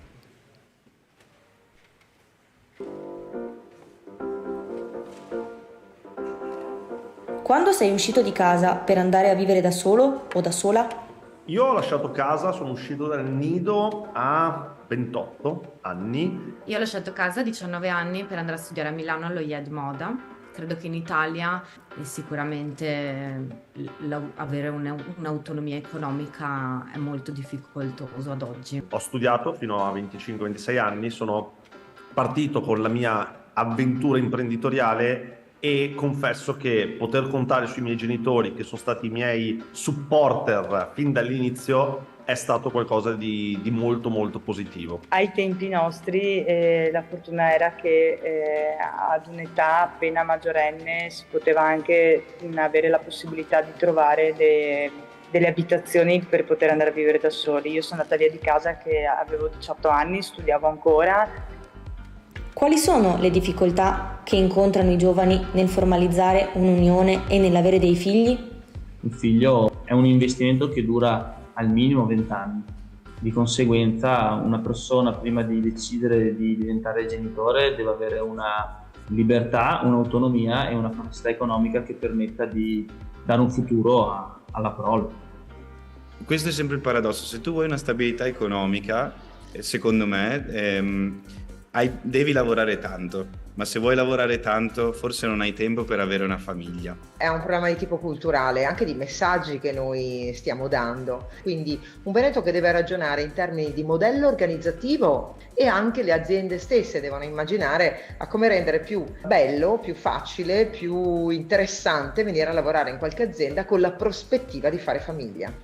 Ho una bambina di 2 mesi. Da imprenditrice ho trovato comunque molta difficoltà, ho lavorato comunque fino al giorno prima di partorire, purtroppo, e ho già iniziato dopo 2 mesi perché appunto la mia attività non mi permette una maternità a lungo termine. Quali sono i motivi che spingono i giovani a trasferirsi all'estero? Spesso i giovani sono spinti all'estero per delle semplici inutili illusioni. Viviamo spesso in famiglie che ci controllano il pensiero per il proprio futuro. Penso che sia molto corretto soddisfare questo tipo di esigenza, sebbene spesso risulta infondata. Ci raccontiamo non benissimo, diciamo che le nostre aziende sono piccole, dove non si può fare carriera. Non è esattamente così. Molti anche di coloro che scelgono di andare fuori, poi con un po' di rimpianto per la qualità della vita cercano di rientrare. La voglia di scoprire il mondo, ed è una cosa bellissima secondo me. Io comunque non vedo nulla di male in persone che a un certo punto della loro vita vanno all'estero per un'esperienza di qualche mese o qualche anno, perché poi possono tornare indietro e portare un valore molto maggiore per quella che è la terra del Veneto o in generale l'Italia.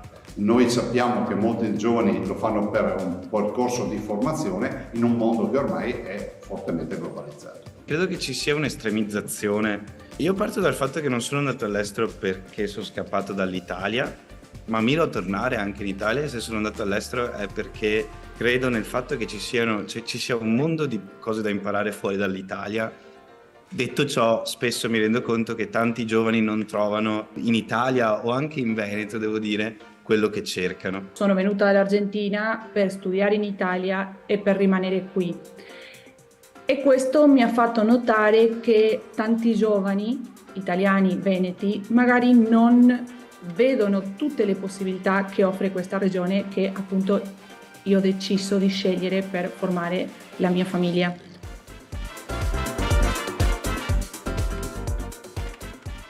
Questi dunque i punti di vista, ma che cosa dice la statistica dei giovani di oggi in Veneto? Sentiamo il video.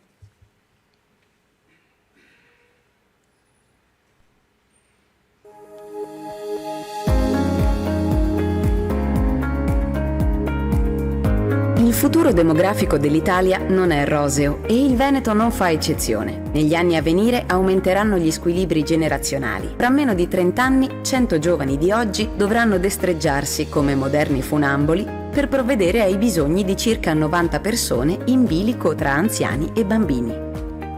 Sull'invecchiamento della popolazione pesa anche il crollo delle nascite. La stima per il 2022 segna un nuovo record negativo. Oggi in Veneto ci sono più di 800.000 ragazzi e ragazze di età 18-34 anni. Superavano il 1.000.000 20 anni fa. Sono il 17% della popolazione, ma entro il 2050 potrebbero scendere ulteriormente. Rispetto ai coetanei europei, i nostri giovani vivono più a lungo a casa dei genitori, in media fino ai 30 anni, e tendono a posticipare le tappe principali della vita adulta, come l'indipendenza abitativa, la formazione di un'unione affettiva, la procreazione. I giovani si ritrovano a vivere in un contesto di difficoltà economiche persistenti, segnate da crisi ricorrenti, in cui prevalgono una crescente incertezza e una maggiore vulnerabilità. La difficoltà ad accedere a un lavoro stabile, come anche un welfare poco generoso, ostacolano ad esempio i progetti di indipendenza. Come nel resto del paese, sono sempre di più le giovani e i giovani italiani che dal Veneto si trasferiscono all'estero. Negli ultimi 10 anni sono raddoppiati, il 43% di questi è laureato. Cambiano i modi di fare famiglia e anche i tempi in cui formalizzare un'unione e avere figli. Si sposta in avanti l'età al primo figlio. Si riduce così il periodo procreativo utile, contribuendo a frenare le nascite complessive. Il numero di figli effettivo che le persone riescono ad avere non va confuso con uno scarso desiderio di genitorialità. 2 in media i figli desiderati. I bisogni di cura dei bambini stentano ad essere riconosciuti come una questione sociale, ma rimangono un problema della famiglia, soprattutto delle donne. Se la natalità è maggiore nei paesi dove il tasso di occupazione femminile è più elevato, da noi vi è un difficile rapporto tra vita familiare e lavorativa, che porta le donne con figli piccoli a lasciare il lavoro, child penalty. Gli strumenti di conciliazione sono ancora ridotti e spesso costosi. Redistribuire le responsabilità di cura tra uomini e donne e tra famiglia e società ridurrebbe non solo le diseguaglianze di genere, ma anche tra chi ha una famiglia in grado di fornire cura e chi non l'ha, e tra chi ha risorse economiche per ricorrere al mercato e chi no.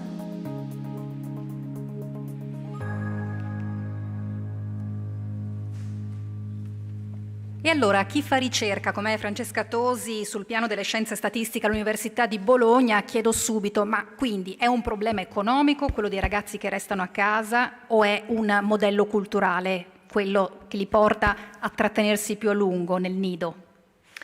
Allora, innanzitutto buongiorno a tutte e a tutti, vi ringrazio molto per questo invito, ringrazio sinceramente gli organizzatori.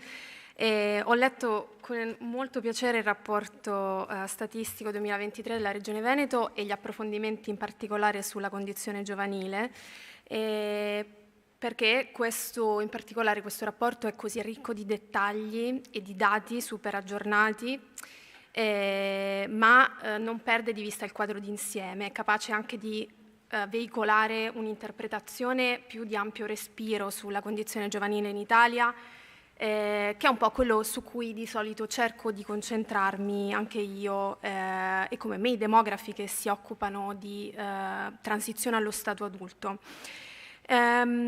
Dunque, questo rapporto muove giustamente dalla consapevolezza che i corsi di vita dei giovani in Italia sono caratterizzati da ritardi su più piani, e questi sono ritardi che si evincono in assoluto guardando alle età medie di ingresso nel primo lavoro, guardando all'età fino alla quale si convive con almeno ancora un genitore nella famiglia di origine, ma è un ritardo che diventa ancora più eclatante quando lo si guarda a confronto con i dati europei che, nostro malgrado o per fortuna, sono il nostro benchmark, sono il nostro termine di paragone più importante. La buona notizia è che la Regione Veneto performa molto bene, molto meglio della media italiana su diversi indicatori, sia legati al mercato del lavoro giovanile e dell'occupazione giovanile, ma anche per esempio in termini di disoccupazione giovanile o anche di incidenza dei cosiddetti NEET, dei giovani che non studiano, non si formano e non lavorano. D'altra parte vi sono altre condizioni come quella della tendenza a prolungare la coabitazione con la famiglia di origine che fanno da indicatori spia. Appaiono forse meno centrali, meno rilevanti, ma fanno da indicatori spia a quella che è la situazione stratificata e complessa dei ritardi nella transizione all'età adulta dei giovani italiani. Ritardare l'ingresso nell'età adulta non significa semplicemente pesare più a lungo sul nucleo di origine, non significa semplicemente, benché sia fondamentale ovviamente, ritardare la conquista dell'indipendenza economica abitativa, ma significa ritardare a assumere centralità nella nostra società a livello quindi economico e sociale.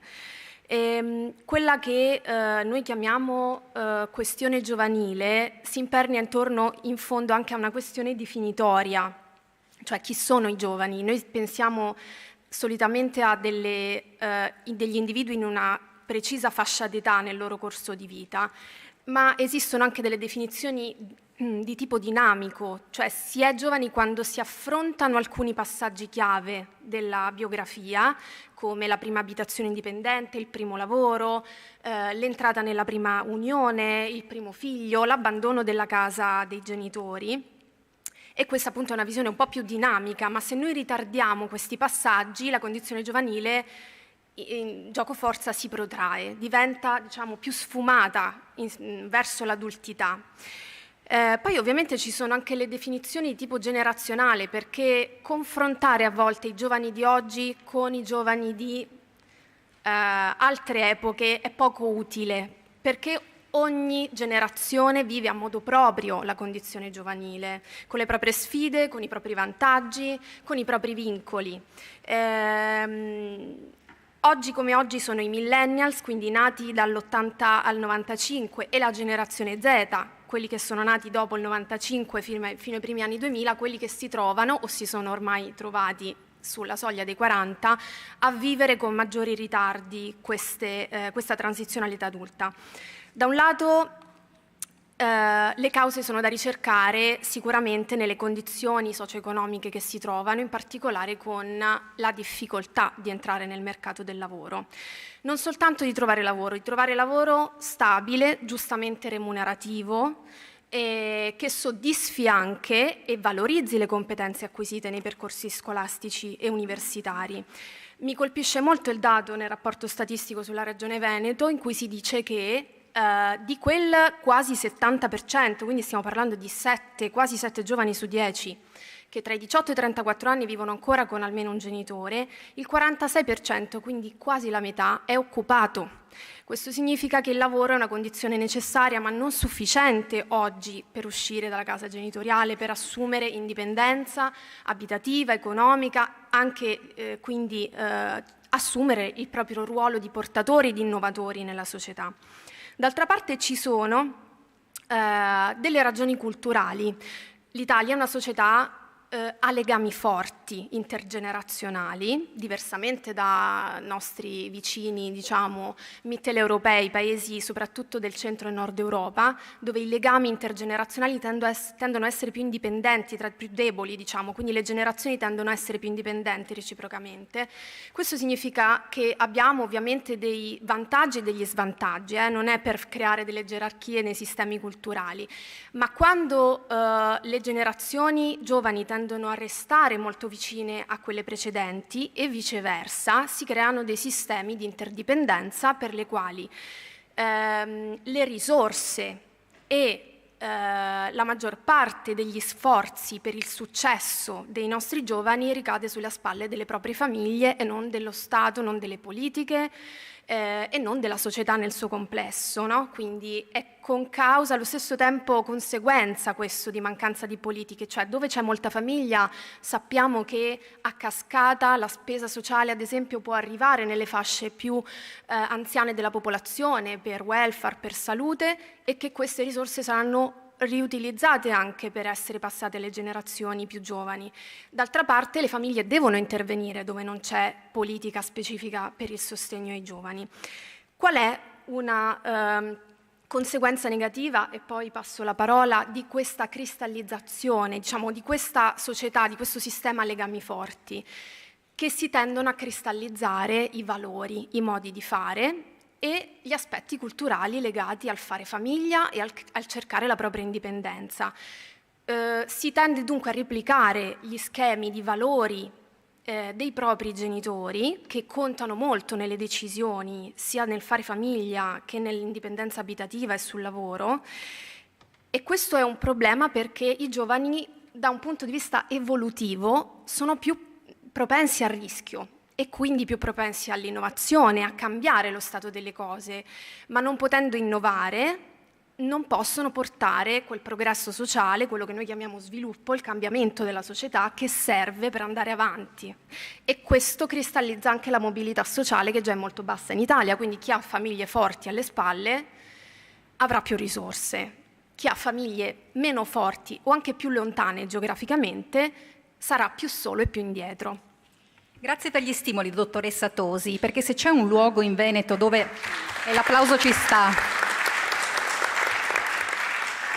se c'è un luogo in Veneto, dicevo, dove questa propensione al rischio dei giovani si percepisce tangibilmente tutti i giorni, è H-Farm. È un ecosistema nel quale, lo sa bene il fondatore Donadon, i ragazzi, vuoi perché trovano un terreno fertile per incubare e soprattutto accelerare le loro imprese, vuoi perché invece iniziano lì o continuano lì un percorso di istruzione e di accademia di impronta internazionale, si aprono al mondo. Che cosa le chiedono questi giovani quando li incontra? Che cosa vogliono? Ma intanto buongiorno a tutti. È bellissimo questo evento, sono super felice di essere qua perché è veramente molto importante parlare di data, e complimenti per quest'ultimo intervento, perché credo che questo tema della centralità e dei giovani che vivono troppo a lungo in casa sia veramente la chiave di tutto, nel senso che quello che chiedono a noi a volte, lo vedo, noi stiamo continuamente investendo su quelli che sono i temi che possono consentire di aumentare la consapevolezza verso il digitale, verso l'innovazione, verso la trasformazione della società. Quindi investiamo su dei cluster, all'inizio le start-up, poi la trasformazione digitale, adesso la formazione. E parlando di formazione, a volte i giovani ci chiedono di convincere i genitori, che siete voi, che quello che vogliono andare a fare da noi è sensato. E questo non va bene, ed è quello che ha detto esattamente lei, nel senso che c'è un role model dentro questo legame che si protrae all'interno delle famiglie che, essendo disallineato da quello che sta per accadere, che è bomba, nel senso che quello che sta per avvenire nei prossimi anni in termini di cambiamento con artificial intelligence, con tante cose che ci sono, farà veramente un cambiamento fortissimo sul mondo del lavoro. I ragazzi lo stanno leggendo, lo stanno capendo questo tema, perché vedono video, quando noi diciamo perdono tempo su YouTube, spesso non perdono tempo su YouTube, stanno guardando dei video molto interessanti che raccontano scenari, che fanno vedere delle cose interessanti, che stimolano la loro proiezione verso il futuro. E noi queste cose qui, la mia generazione, fa fatica a capirle, fa fatica a capire che verrà messo totalmente in discussione quel lavoro stabile, come già sta avvenendo e come avverrà in modo violento nei prossimi 5 o 6 anni su alcuni segmenti. Mentre loro nei video, nelle cose che vedono, lo stanno già percependo e potrebbero buttarsi, potrebbero andare verso il rischio, potrebbero fare quello che è naturale per la loro età, cercare di fare cose nuove. E io dico sempre a questi genitori, guardate che è bravissimo, perché se è venuto da noi, se è venuto a cercare questo tipo di programma formativo, vuol dire che è super attento, non sta perdendo tempo sui video, non sta facendo cose sbagliate, si è domandato se esiste qualcosa di differente per la sua formazione, ed è una cosa che è veramente rilevante. Con l'assessore stiamo facendo una serie di eventi da noi proprio per cercare di far aumentare questa consapevolezza digitale e questa consapevolezza sulla trasformazione, e credo che la Regione, soprattutto con dei prodotti come questo report, facciano veramente benissimo, perché noi dobbiamo guardare totalmente questi data per capire come muoverci. Tutto il mondo oggi si muove sui data.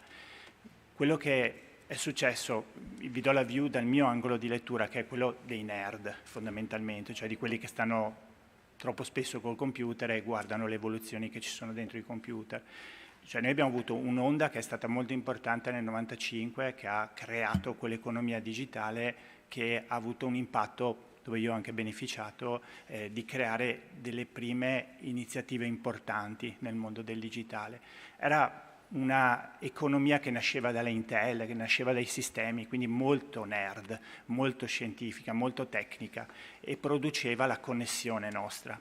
Poi nel 2008, quando c'è stata la crisi, 2007 quando è nato l'iPhone e 2008 con la crisi, si è aperta la seconda ondata, che è stata un'onda molto importante, che ha creato tantissime opportunità e che ha dato un segnale molto forte, cioè la tecnologia si è consumerizzata, ce l'abbiamo tutti i giorni in tasca e la stiamo utilizzando per fare qualsiasi cosa.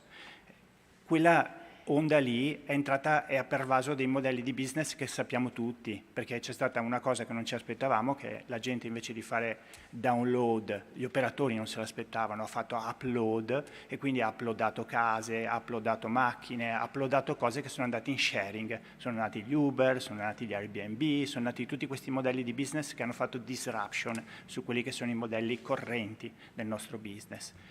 Quello che sta succedendo adesso, con un'altra crisi davanti, con un cambio di sistemi che sta avvenendo fortissimo, soprattutto sulle interfacce, con il computer che passerà sugli occhiali, l'interfaccia che sarà visiva, è una tecnologia mostruosamente potente, che non c'è mai stata così potente come artificial intelligence, pervaderà in modo totale tutta la società a livello di modelli di business, per cui nel giro di 10 anni cambierà tantissime cose, toccherà per la prima volta coloro che pensavano di non essere toccabili perché facevano servizi, applicavano knowledge, capivano le cose, in realtà saranno i primi a subire il forte impatto di queste cose qui, e poi pervaderà tutto quello che è l'automazione, perché la robotica diventerà molto più intelligente, ma molto più intelligente, cioè andiamo verso gli scenari Asimov, quindi della robotica vera, e quegli scenari lì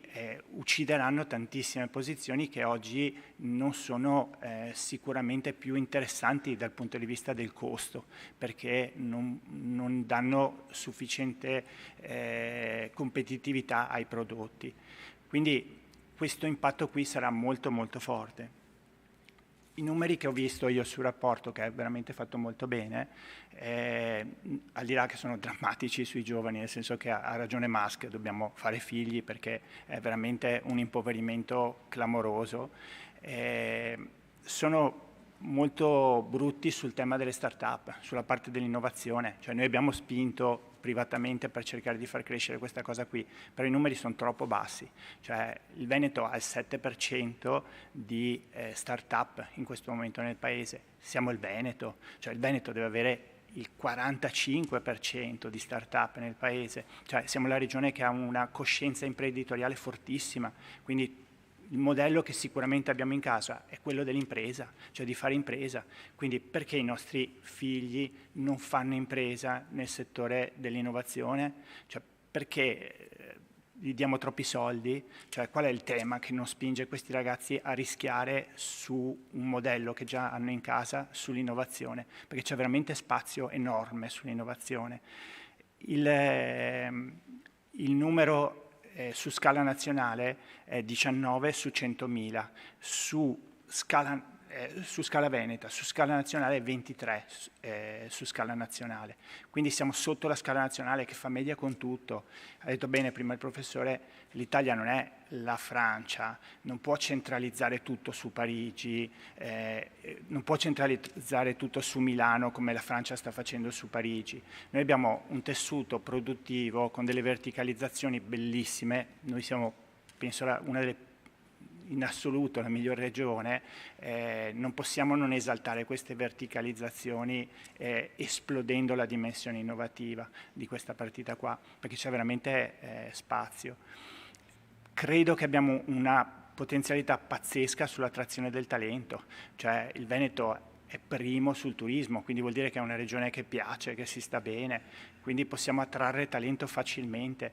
Dobbiamo creare però servizi, cioè dobbiamo dare a queste persone che verranno nel nostro paese per lavorare servizi internazionali, cioè la formazione deve essere tutta in inglese e ci devono essere scuole internazionali, se no non porteranno mai i loro bambini qua se non c'è una scuola internazionale.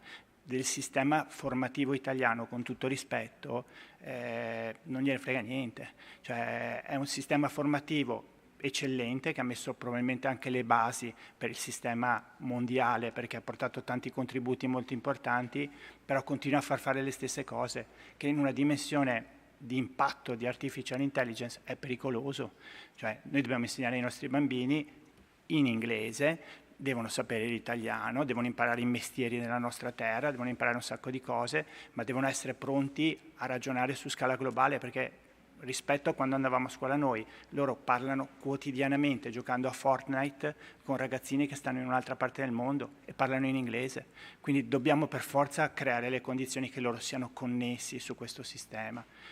Sulla formazione ci sarà una bomba con artificial intelligence, se seguite l'argomento stanno uscendo un sacco di articoli molto rilevanti in questo momento che dicono che artificial intelligence cambierà drasticamente questo settore.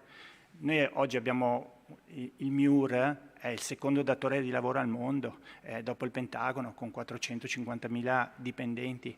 Come facciamo ad aggiornare adesso tutta questa gente? E deve essere aggiornata alla velocità della luce per riuscire a dialogare con quelli che sono i suoi consumatori, che sono gli studenti, che non possono essere più avanti di loro. Un'azienda che abbiamo qua nel nostro territorio sta progettando degli occhiali che usciranno nel giro di 2 o 3 anni, che hanno l'artificial intelligence sulla stanghina, quindi i ragazzini avranno l'occhiale prescritto dal dottore e hanno l'artificial intelligence qui. Nel giro di altri 2 anni vedono le cose qui. Cioè, non è più una cosa che succederà tra 15 anni, è una cosa che succede nel giro di 4-5 anni, per cui c'è necessità in questo momento di lavorare e sono veramente contento che ci siano persone tipo Francesco e la Regione che ci stanno sopra su queste partite, perché ne sono estremamente coscienti e perché si sta già facendo qualcosa, però è un'urgenza secondo me, cioè non è una cosa da lasciare in secondo piano, è una cosa che va messa assolutamente al centro dell'agenda di tutte le forze sociali, di tutti quanti, perché non ce la può fare solo il pubblico, per cercare di aiutare questo cambiamento. Parola chiave quindi formazione, un processo che è continuo, cioè non sta confinato all'interno delle aule scolastiche e poi universitarie, ma permea anche il tessuto imprenditoriale. Marianna Marcuzzo si occupa proprio di questo, incontra le imprese, incontra anche i lavoratori. Si deve innescare una relazione evidentemente tra questi soggetti. Qual è il termometro delle relazioni all'interno delle aziende venete dal suo osservatorio? Allora, innanzitutto anch'io ringrazio, ma davvero di cuore, per questo invito, perché è l'argomento che più mi appassiona e che mi fa svegliare la mattina col sorriso, nonostante sia ben complesso. Faccio solo una breve premessa, perché mi ha colpito molto quello che Riccardo ha appena detto, e ieri sera riflettevo sul fatto che i dati ci dicono che nel 2050 dovrebbe esserci proprio un sorpasso esagerato degli adulti maturi, cioè gli over 65 saranno più del 35%, se non ho letto male, e invece i giovani al di sotto del 15%, e riflettevo sul fatto che magari dal punto di vista del lavoro è un problema relativo, perché se poi l'intelligenza artificiale invece va a sostituire determinati lavori, correggimi se ho fatto un viaggio esagerato, e quindi potrebbe anche non esserci un problema di diciamo riempire dei vuoti in questo senso, ma è un dramma umano. Cioè veramente il fatto che non riusciamo a fare un cambiamento strutturale forte, perché prima di tutto è un cambiamento strutturale che serve, cioè il tema comunque del non riuscire a mantenersi fuori casa non è solo un capriccio, non è perché vogliamo spendere i nostri soldi in qualcos'altro, ho detto vogliamo ma non sono più giovane, è proprio un tema di incapacità, insufficienza di mezzi. Dall'altro mi ha colpito molto all'interno del rapporto il passaggio ad esempio sul termine sull'acrasia. Dice appunto noi italiani ormai siamo portatori sani di acrasia. Cosa significa? Che non abbiamo una volontà abbastanza forte per indurre questo cambiamento appunto che è nel nostro DNA, cioè è molto molto profondo. Detto questo, appunto, mi chiedevi come si sta, diciamo, evolvendo anche questo rapporto in azienda tra chi entra e non solo i giovani, quasi quasi faccio di tutta l'erba un fascio in questo momento, e appunto l'imprenditore, i manager che accolgono, eccetera. Diciamo che il rapporto lo tratta brevemente, ma c'è un passaggio del Politecnico di Milano sul tema dell'attraction e della retention. Traduco.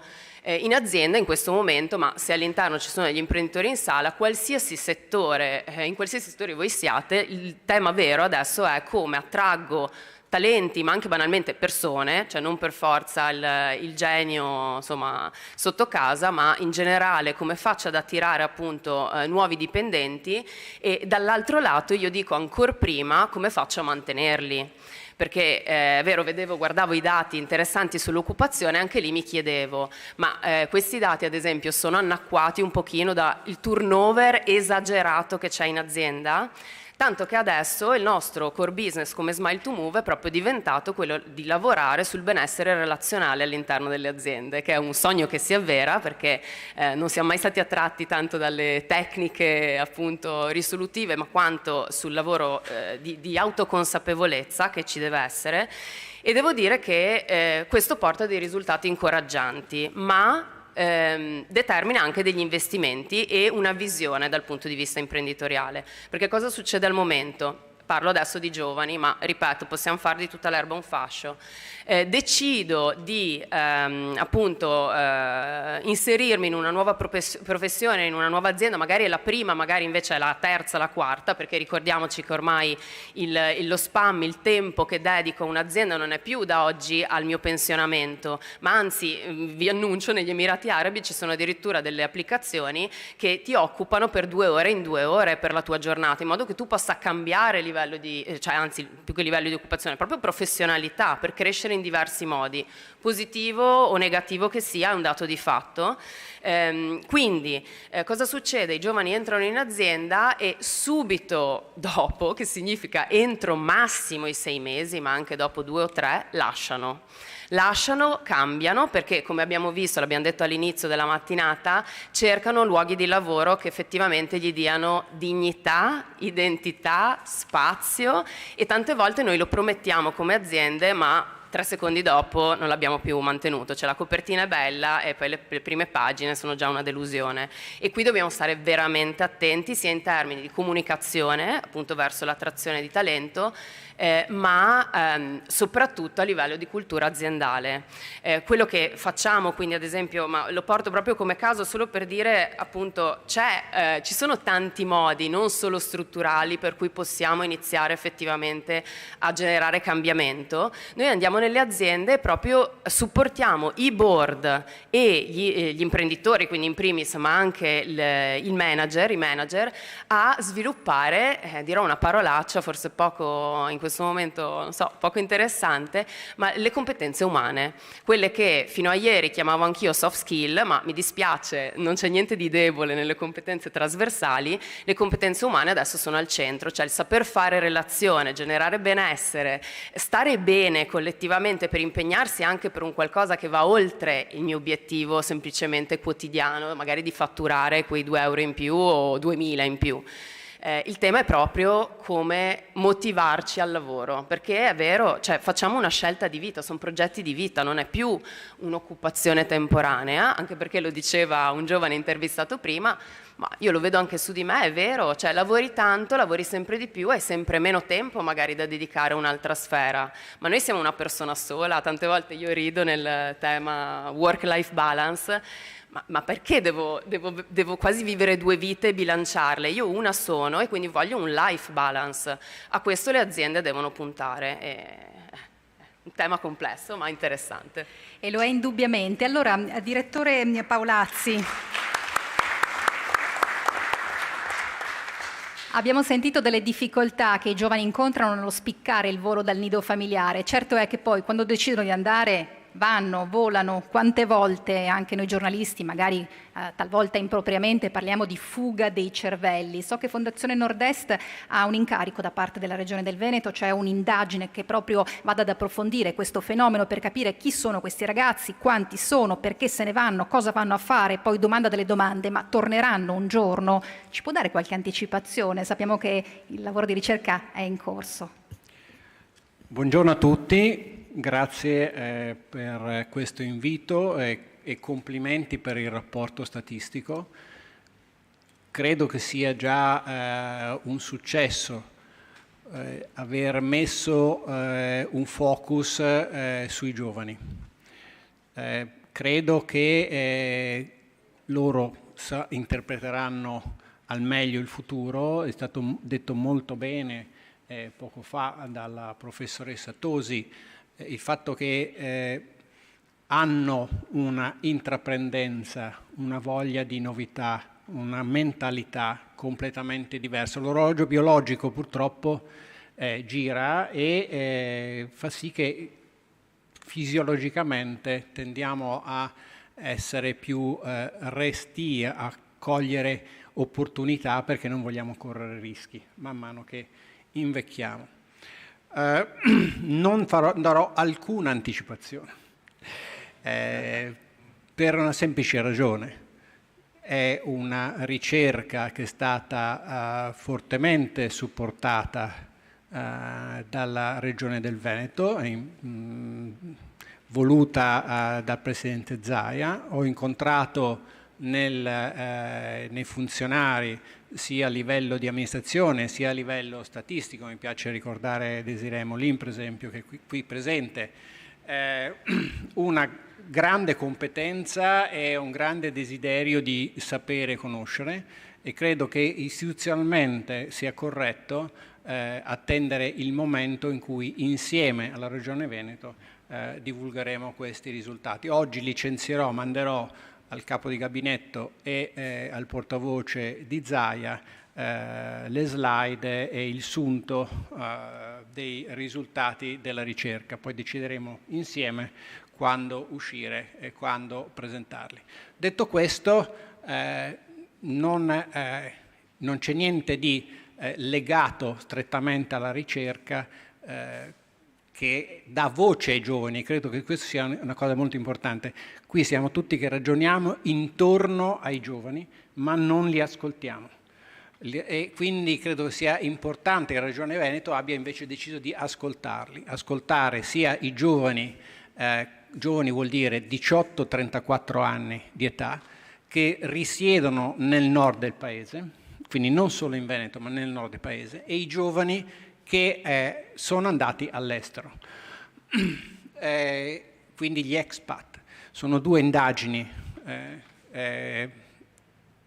d'opinione con questionari molto simili, proprio per poter confrontare le opinioni di chi è rimasto rispetto a chi è andato via. I risultati, ripeto, li daremo nel tempo opportuno. Con ciò devo dire che faccio fatica a riconoscermi in tutti gli elementi che sono racchiusi nel rapporto statistico e anche, diciamo, nei filmati. Perché faccio fatica? È chiaro che la realtà può sempre essere vista come un bicchiere mezzo pieno o un bicchiere mezzo vuoto. Ma se è vero che siamo non in inverno demografico, ma in glaciazione demografica, perché l'inverno è una stagione in cui ci si prepara alla rinascita primaverile. Qui invece stiamo andando al calo costante della popolazione. E intanto, per dire un numero, dal 2002 a oggi i giovani in Italia sono scesi di 7 milioni e negli ultimi 4 anni di un altro milione, quindi è una progressione e questo calo continuerà. Le previsioni demografiche ci danno nel 2050 con 10,8 milioni in Italia di persone in meno in età lavorativa. 10,8 che possono diventare 8,8 se siamo pronti ad accogliere altri 2 milioni di immigrati. Accogliere vuol dire prepararci a quelli che arrivano spontaneamente, ma soprattutto essere capaci di dialogare con i paesi di partenza per avere la possibilità di creare dei ponti, dei passaggi tra giovani che là vengono formati e possono venire qui e integrarsi più facilmente nella nostra società, per evitare quello che sta succedendo in Francia, by the way. Questo è un dato statistico, così come un dato statistico il fatto che di quelli che vanno via, e questo c'è anche nel rapporto che oggi è stato presentato, di cui oggi si discute, e anche di nuovo un complimento del fatto che sia stata creata questa occasione di discussione, è importante, a mio avviso il confronto è importante. C'è scritto nel rapporto che circa un quarto non ha nemmeno il diploma di scuola superiore. Questo vuol dire che le persone che nel percorso scolastico sono state in un certo qual modo bocciate, nel senso che non siamo stati capaci di valutarle, valutare le loro capacità, di esaltare le loro potenzialità, ma siccome abbiamo un sistema educativo standard, si parla di scolarizzazione delle persone, e un grande formatore come Sir Ken Robinson dice educare fuori dalla creatività in questo modo, trovano altrove la possibilità di un riscatto sociale. E questo per me è un fallimento. Abbiamo sempre meno giovani, perché ne facciamo sempre meno, e lasciamo che una grossa parte vada via. È una scelta di vita? Per alcuni di loro è una scelta di vita, ma quando io guardo le statistiche, di nuovo, non c'è nulla di segretato, perché non fa parte della ricerca con la Regione, vedo che il nostro saldo è pesantemente negativo, 500.000 circa di giovani negli ultimi 11 anni, fino al 21 in realtà, perché il 22 ancora non ci sono i dati, e in confronto abbiamo ricevuto da quegli stessi paesi che sono elencati di nuovo nel rapporto di oggi come più gettonati dai nostri giovani, e quindi il Regno Unito, la Francia, la Germania, i Paesi Bassi, la Svizzera, abbiamo ricevuto intorno a 50.000 persone, quindi 1 su 10. Questo significa che è vero che abbiamo cresciuto cittadini nel mondo, e questo è positivo, ma noi non siamo paese del mondo che attrae le stesse tipo di persone da quei paesi. e quindi dobbiamo lavorare in questo senso, perché altrimenti è inutile che continuiamo a confrontarci fra regioni italiane. Fra regioni italiane siamo felici che il Veneto, l'Emilia-Romagna, la Lombardia spicchino in alto, ma fra regioni europee invece siamo indietro. E questo ci impone di lavorare per migliorarci. Gli stimoli sono tanti, i tempi stringono, allora direi di compenetrare questa parte di tavola rotonda dal palco con il dibattito dalla platea, e per farlo utilizziamo l'ultimo ponte, cioè il quarto blocco di video con punti di vista e numeri, dati statistici relativi alle competenze che vengono richieste oggi dalle imprese ai giovani, c'è pure qualche sorpresa all'interno, e le opportunità che vengono offerte ai ragazzi. Allora ascoltiamo e vediamo.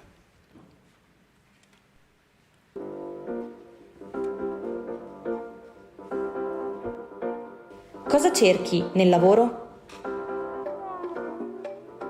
Molte soddisfazioni e credo sia sicuramente una fortuna facendo il lavoro dei propri sogni. Un mezzo per vivere serenamente la mia vita. Non voglio dedicare la mia vita al lavoro, ma voglio dedicare parte del mio tempo per vivere una vita serena. La cosa più importante secondo me è proprio l'ambiente e le persone con cui lavori. Io nel lavoro tante cose, sicuramente soddisfazione personale. Cosa cerco? Cerco stabilità. Il Veneto è un territorio attrattivo per i giovani? Credo che il Veneto possa fare molto di più. Siamo sempre stati un popolo di gran lavoratori, che questo però non deve passare come il popolo di gran sfruttatori. Quindi credo che le possibilità per essere attrattivi per i giovani ci siano. Secondo me bisognerebbe veramente cambiare delle cose alla base per poter permettere questo. Credo in realtà che ci sia un problema di racconto di questo territorio. Cioè troppo spesso lo raccontiamo magari perché c'è Venezia, perché c'è l'Arena di Verona, sì, ovviamente importantissimo, credo che questo già si sappia, invece dobbiamo raccontare quanto straordinario sia questo posto per viverci. È vero che io sono innamorata del Veneto, partiamo da qua. Rimango un po' male quando sento parlare ai giovani veneti che magari non riescono a vedere tutte le cose positive che offre questa regione. I giovani che si occupano di comunicazione e con cui noi ci rapportiamo, io mi rapporto, mi restituiscono questo. I giovani oggi vogliono possibilità di crescere. Crescere vuol dire culturalmente, come carriera, possibilità di avere della stabilità, non una stabilità troppo rigida, una stabilità di tipo valoriale attorno a sé, perché gli è stata sgretolata. Il Veneto è un territorio attrattivo per, secondo me, i giovani / gli universitari, quindi io direi tra i 20 e i 30 anni, poi inizia ad avere meno offerte. Ecco, la mia esperienza è che il Veneto è attrattivo, ma ci sono meno offerte di quello che vorrei. Il Veneto è un territorio attrattivo per i giovani, il Veneto si candida ad esserlo ancora di più, il Veneto vuole immaginare che non solo il Veneto, ma l'Italia possa essere il paese dei ragazzi. Ed infine i giovani vogliono poter dare il proprio contributo, cioè vogliono essere ascoltati. Pensi che la scuola fornisca le competenze adatte per il mondo del lavoro? Allora, io ho fatto la scuola sia elementare che superiore all'estero e quando sono arrivata qui in Veneto, parlando con i giovani che ancora stavano facendo scuola, mi sono resa conto che qui c'è una formazione altissima a livello teorico, ma non tanto a livello pratico. Il rapporto statistico ci dice che tra l'altro gli studenti veneti sono tra i più preparati d'Italia. Credo che la scuola sicuramente rifornisca delle competenze, ma non totalmente, nel senso che sul campo sicuramente si impara il lavoro in maniera molto più completa. Che la scuola mi abbia fornito le competenze adatte per il lavoro, perché ho frequentato un istituto tecnico, mi hanno insegnato un lavoro che sarebbe potuto essere spendibile nella quotidianità. Si scarica sempre molta tensione sociale e molte aspettative. La scuola è una parte fondamentale di un dialogo che la società deve però avere con forse non solo un dialogo, ma una conversazione a più voci. Queste dunque le opinioni, ma che cosa dicono i numeri del rapporto statistico?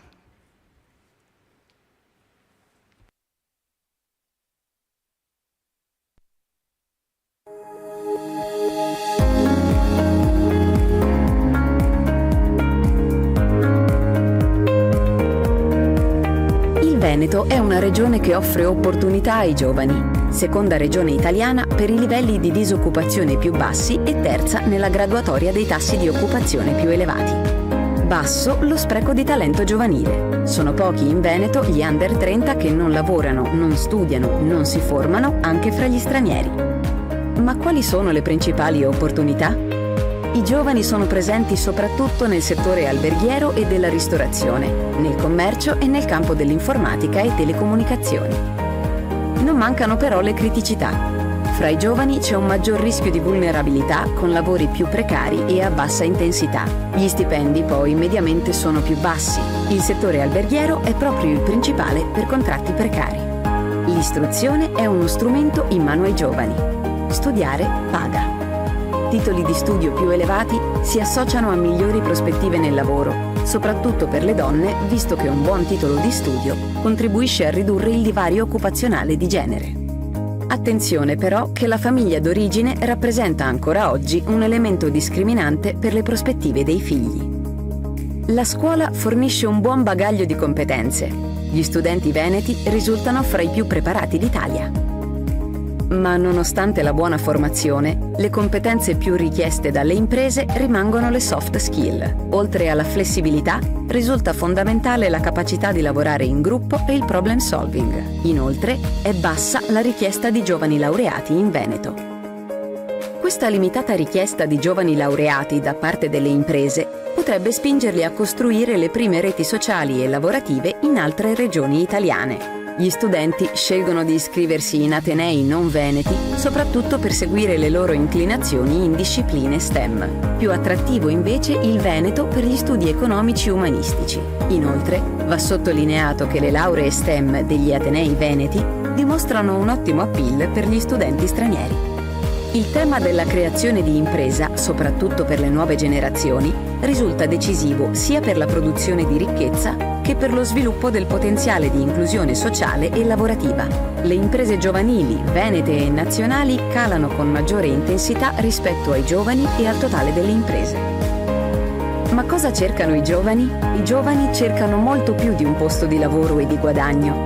Il lavoro è per loro un progetto di vita. Cercano qualità di vita, realizzazione di sé, ambienti di lavoro dove si sentano in armonia nei valori, dove vi sia il rispetto della persona umana che si manifesta nell'equilibrio vita-lavoro. Cercano luoghi in cui si sentano valorizzati e dove investano su di loro con percorsi di carriera e dove si condividano gli obiettivi. Più che risorse umane, vogliono sentirsi capitale umano.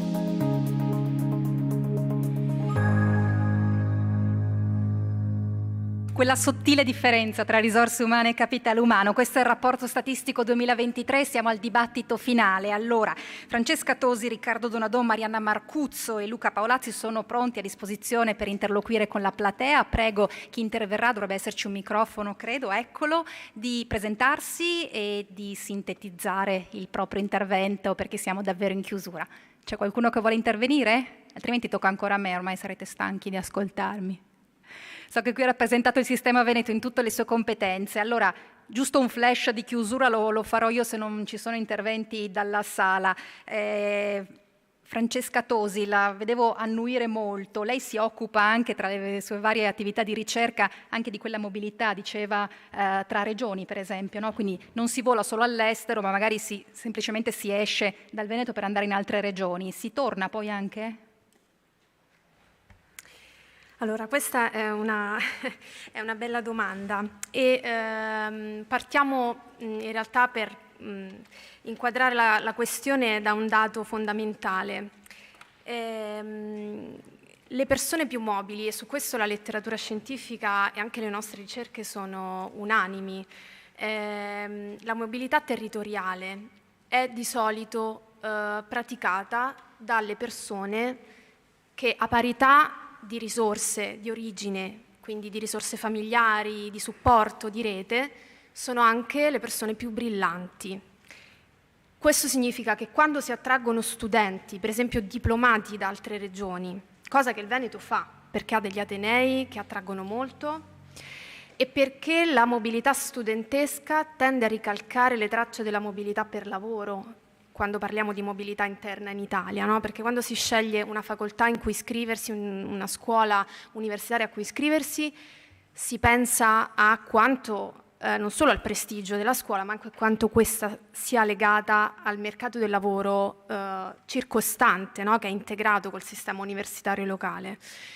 E tendenzialmente si attraggono le persone che sono migliori, perché quindi sono i migliori studenti proprio, anche hanno voti più elevati, competenze anche dal punto di vista dei test invalsi più elevate, e anche sono più motivate, ok? Quindi quando si dice che c'è selezione positiva nella mobilità, questo è vero in tutti i tipi di migrazione e mobilità territoriale, geografica, si intende proprio questo: chi ha più motivazioni si muove.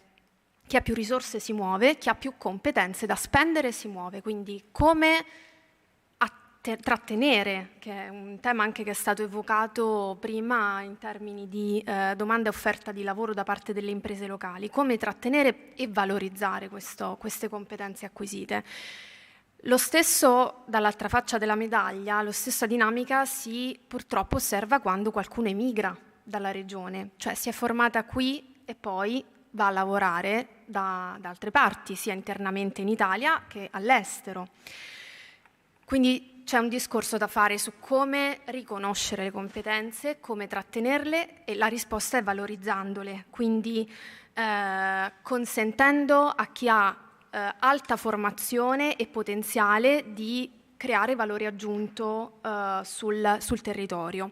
Vorrei anche sottolineare che e questo forse può risultare un po' provocatorio, ma vi assicuro che è, costruttivo e propositivo quello che vi sto per dire. Non sono le università a dover formare nelle competenze specifiche professionali i laureati. Le università formano persone ad alto livello, ad alte competenze e che hanno un grosso potenziale di sviluppare competenze professionali specifiche. Ovviamente bisogna essere sempre legati al mondo del lavoro, alle nuove tecnologie. Parlavamo prima di intelligenze artificiali, machine learning. È fondamentale allineare i programmi di formazione a questo tipo di stimoli. Ma la tecnologia cambia molto velocemente e quindi non si possono formare persone che sanno rispondere poi alle esigenze se le formiamo al posto delle imprese, passatemi la sintesi, diciamo. Quindi è fondamentale formarle per le proprie esigenze e ovviamente stimolarle a spendersi nelle loro competenze, valorizzandole, quindi garantendo quello che l'Organizzazione Internazionale del Lavoro chiama lavoro dignitoso. Il lavoro dignitoso è quello che è giustamente remunerativo, ma è anche allineato alle competenze, okay? Quindi dove domanda e offerta, la domanda si allinea anche all'offerta di competenze e che garantisce anche stabilità e protezione sociale, perché ovviamente laddove noi non possiamo essere sicuri di avere indietro diritti fondamentali che di solito si garantiscono al lavoro dipendente, ad esempio, ma veniamo assunti più o meno a partita IVA, ok? Quindi piuttosto che essere assunti veniamo in qualche modo reclutati, ma non trattenuti. Quello che succede è che il lavoro parte soprattutto verso l'estero e dove i ritorni sono maggiori. In un tweet, Donadon, perché siamo davvero in chiusura. C'è una domanda dalla platea. Ho visto in quarta fila, mi pare. Eccola lì.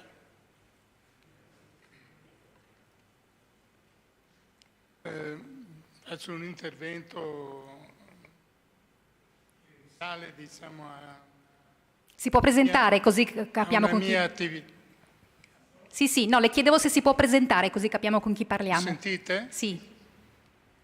Dicevo che, diciamo, tra le varie cose che ho fatto nella mia vita, ho fatto anche dei periodi di insegnamento e quello che mi sembra di aver capito è che nelle materie che vengono insegnate ci sono forme di standardizzazione che appesantiscono lo studente, nel senso che materie come la matematica, che peraltro servono per tutto, di fatto se insegnate secondo lo standard, insegnate per 5 anni, per esempio al liceo, finiscono col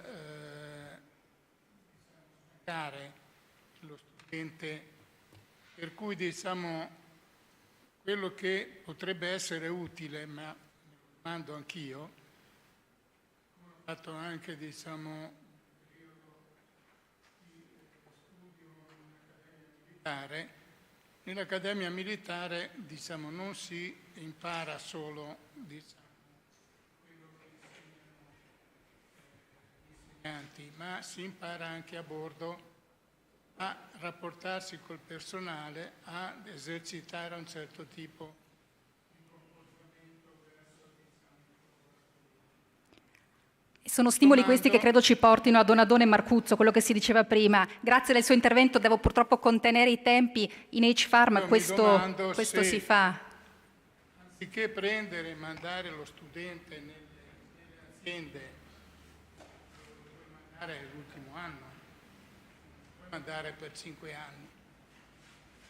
Si potesse anche far, diciamo, affluire come, diciamo, insegnante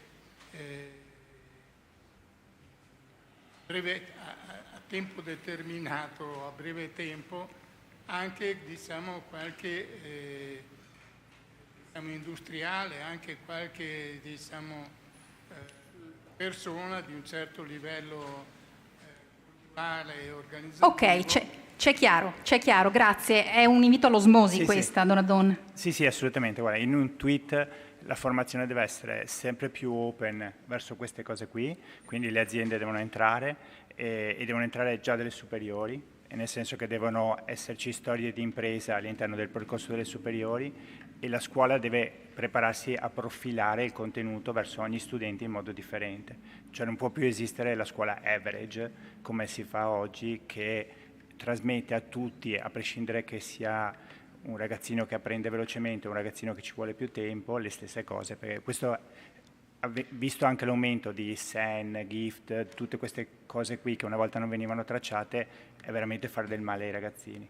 Marcuzzo, porte aperte per lei queste, prima si parlava di relazioni con gentilezza anche, no? Tutto questo poi deve avvenire, voi siete impegnati su questo. Esatto, e stavo proprio pensando che appunto forse l'elemento poi che traghetta verso l'azienda è proprio da un lato insegnare, sembra strano, ma la gentilezza veramente nell'accogliere il nuovo, quindi il giovane è cambiamento, è innovazione, quindi devo anche creare un ponte in un certo senso, dall'altro ovviamente bisogna lavorare prima invece sui giovani proprio per trasportarli poi in questo incontro-scontro, e l'esempio che raccontavo prima insomma di questo intervento è proprio che ci porta fiducia, perché in un'azienda, in diverse aziende, ma in una in particolare abbiamo proprio finito la sperimentazione, far incontrare giovani dell'ITS con manager di quella specifica, tra l'altro verticalità insomma produttiva, ha generato uno scontro, dico io prima che un incontro, ma dove finalmente si è generata consapevolezza. E torniamo all'argomento iniziale, non ci si può nascondere dietro alla frase appunto i giovani vogliono fare poco in questo momento, se non niente. Assolutamente no, bisogna creare l'ambiente giusto di incontro, questo sì. Paolazzi, aspettiamo la ricerca, io ci ho provato, anticipazioni non ne ho strappate, a questo punto attendiamo l'invito. Assolutamente sì, è una osservazione, un progetto che metteremo in campo insieme alla Provincia Autonoma di Trento, Fondazione Agnelli, Fondazione Rocca, e a quello che ha accennato prima Donadon, cioè intelligenza artificiale per la formazione. Ce la segniamo in agenda. Assessore Calzavara, dobbiamo tirare le somme, il tempo è tardo, ma chi meglio di lei che regge il bilancio della Regione può avventurarsi in questo improbo incarico? Visto che ci sono poche risorse nel bilancio della Regione, perché poi magari qualcosa anche sulle ricadute delle scelte che la Regione fa da 14 anni a questa parte, non tassando i veneti, hanno delle inevitabili, come dire, ripercussioni, spero positive, all'interno dei dati che abbiamo visto all'interno di questo rapporto statistico. Beh, innanzitutto grazie a tutti per i contributi, credo che giornate come queste, che tra l'altro poi proseguiranno con la convocazione del tavolo di partenariato, perché ci piacerebbe che quello che è presentato oggi fosse uno strumento messo a disposizione di una pluralità di soggetti che contribuiscano ad aumentare la narrazione, perché io credo che poi il deficit di fondo della nostra regione sia, nonostante il grande comunicatore che è il Presidente Zaia, è la narrazione. Noi probabilmente per carattere, così, siamo fatti così, non ci raccontiamo forse così come siamo, dai dati che emergono all'interno di questo rapporto statistico, che fanno vedere un Veneto dove mediamente si vive meglio, si guadagna di più, si trovano molte occasioni di lavoro, dove anche i giovani hanno la possibilità di trovare occupazione, e poi magari ne parleremo in un brevissimo passaggio. La parola di fondo di oggi è essenzialmente attrazione, no? Attrazione per gli investimenti e attrazione per i giovani. Questo credo che sia il leitmotiv di questa mattina. Attrazione per gli investimenti, anche in questo caso si cerca di far sì che esperienze come quella di Intel possano insegnare come il Veneto possa essere capace di attrarre investimenti importanti che possono anche cambiare il paradigma di un territorio. È chiaro che se, come speriamo, dovesse arrivare un'azienda come Intel, l'area del Veronese diventa una sorta di Silicon Valley veneta, dove inevitabilmente le ricadute non saranno solo nell'intervento puntuale di Intel, ma si può pensare in un arco di qualche anno di far sì che quell'area possa attrarre anche aziende e pensieri e cervelli da tutta Europa, in primis italiani, e far sì che il nostro territorio possa dimostrarsi ancora capace di attrarre questo tipo di investimenti. Certo, poi insomma, mi dispiace che adesso non c'è il dottor Tetti, bisognerebbe capire come mai dopo una news della Reuters che a Davos, non a Ceggia, a Davos, ha detto che Intel era in Veneto, poi non se ne è più parlato. Cioè uno si domanda, adesso io spero che ancora, e confido, perché il Presidente su questa domanda è top secret, quindi non ne parla, però l'imprenditoria di altissimo livello come Intel, piuttosto di altre iniziative che stanno arrivando nel nostro territorio, non chiede più quanti metri cubi, quante strade, mi chiede quando. Il tema è quando, perché questi investimenti nel frattempo si stanno facendo dall'altra parte. In Polonia sono partiti. Allora, ma perché in Polonia sì e noi che avevamo un'area dedicata, puntuale come quella di Vigasio, non siamo riusciti a chiudere perché? Non lo so. Però è una domanda che dopo, al di là di tutti i ragionamenti in termini di sburocratizzazione di percorsi amministrativi, devono trovare poi consistenza, perché sono occasioni, sono treni che passano una volta nella vita questi, non c'è un'altra Intel. Ce n'è una che poteva forse arrivare nel nostro territorio, e quindi perdere opportunità come queste dimostrano insomma, che bisogna avere la capacità di riuscire a sfruttare al meglio quella che è anche una posizione strategica del nostro Veneto, che è inserita all'interno di corridoi di collegamenti nei trasporti e che speriamo in futuro possa essere ulteriormente infrastrutturata dal punto di vista tecnologico, perché poi oggi quello che chiede un'azienda è mobilità, trasporti e connessioni. E questo è il futuro di un Veneto capace di continuare a essere competitivo. Sull'attrazione per i giovani, lì è una bella domanda, ma poi vedremo dalle risposte dei giovani, perché mi facevo questa riflessione: può un boomer che come dire, è quello che ha i soldi e sta facendo le policy capire cosa vuole un millennials e una generazione Z? Perché credo che quello che emerge da questa, anche da alcune dichiarazioni che abbiamo visto all'interno di questi video vedi una differenza, no? Cioè, ad esempio, un elemento che mi ha colpito: nessuno parla di soldi, nessuno parla di retribuzione economica. I soldi non sono più un problema, che forse per la mia generazione lo era, o quantomeno un obiettivo. Qui mi innesca un nuovo dibattito. No, io non voglio. No, non lo so, adesso io ho visto questi, no, però l'elemento, poi lo vedremo nello studio, ma credo che non emerga nemmeno, ma quello che poi lo vediamo anche da un'altra parte, no, ma cerco di collegare questo ragionamento, perché vedo la difficoltà che hanno le pubbliche amministrazioni nell'assumere per il posto fisso. Questi ragazzi non vogliono più il posto fisso. Quello che era... insomma, io non so se avete... Dobbiamo organizzare un secondo dibattito qui. No, ma perché lo sento da comuni che non hanno più la capacità assunzionale, perché non si presenta più dei ragazzi che vedono nel posto fisso, la Checco Zalone, il loro obiettivo di vita. Ma è quello che emerge da questo studio, dove il posto fisso è un posto che può essere per il momento utilizzato, ma non è l'obiettivo di vita, perché l'obiettivo di vita è trovare soddisfazione attraverso la formazione, attraverso gli strumenti che vengono messi a disposizione di crescita personale. La crescita personale che la puoi trovare all'interno della tua regione o la puoi trovare in giro per il mondo. E credo che noi dovremmo sempre di più avere questa capacità di creare le condizioni di essere orgogliosi di quello che formiamo all'interno delle nostre università, che è quello del grande amore a cui faceva riferimento la rettrice Lipiello, perché se fra qualche anno un veneto dovesse diventare l'amministratore delegato di Google, non è che devo vergognarmi perché è andato in America, ma devo essere orgoglioso che è partito da questa formazione per affermarsi nel mondo, e quindi dall'altra avere la capacità di creare le condizioni di attrazione. E le condizioni di attrazione anche per la formazione la si fanno attraverso i luoghi, attraverso la capacità di dimostrare che luoghi come i nostri, adesso non perché è qui, ma H-Farm è un esempio, dove il luogo non è più solo ed esclusivamente la storicità dell'edificio nel quale si va a studiare, ma molto probabilmente un lifestyle che nel nostro territorio è straordinario, che può, se raccontato bene, attrarre migliaia di ragazzi. Quella ragazza argentina, dopo, se mi dite che quelle sono su tutte interviste pilotate, vabbè, allora la chiudiamo qua, è inutile neanche sta. Però l'intervista della ragazza argentina dimostra come ci vedo, e lei?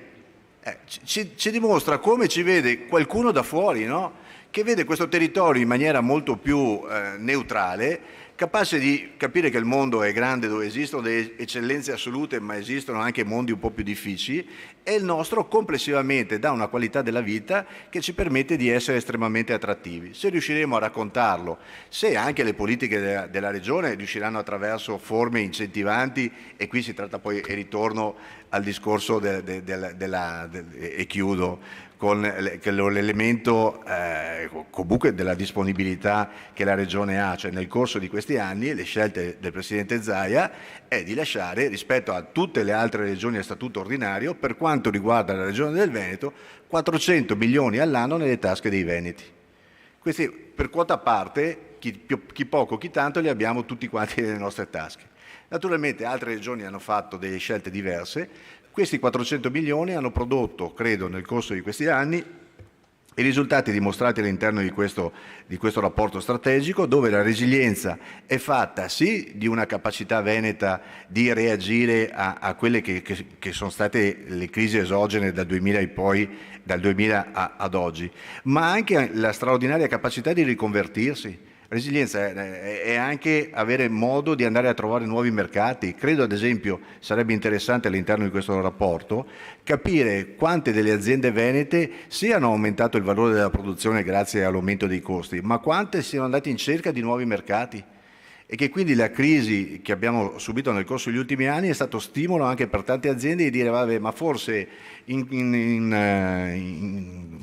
in Costa Rica non vendevo il mio prodotto, e prova a vedere se magari riesco a vendere anche 10 di questi prodotti in Costa Rica. Questo è il Veneto, che è fatto di Marco Polo che continuano ad andare in giro per il mondo a presentare i loro prodotti, a presentare innovazione, e fa parte del nostro DNA. È compito della politica raccontarlo forse meglio. Chiudo ringraziando nuovamente il dottor Peloso e il dottor Alberti, che hanno contribuito in maniera fondamentale alla realizzazione di questo rapporto. L'obiettivo naturalmente è quello di ulteriormente costruirlo meglio per l'edizione 2024, che sarà la 21esima, e ringrazio Angela Pedariva per aver condotto questa mattina in maniera puntuale. Siamo riusciti a chiudere all'1:05 ed invitarvi tutti al buffet qui sotto. Grazie a tutti. Grazie, buona giornata.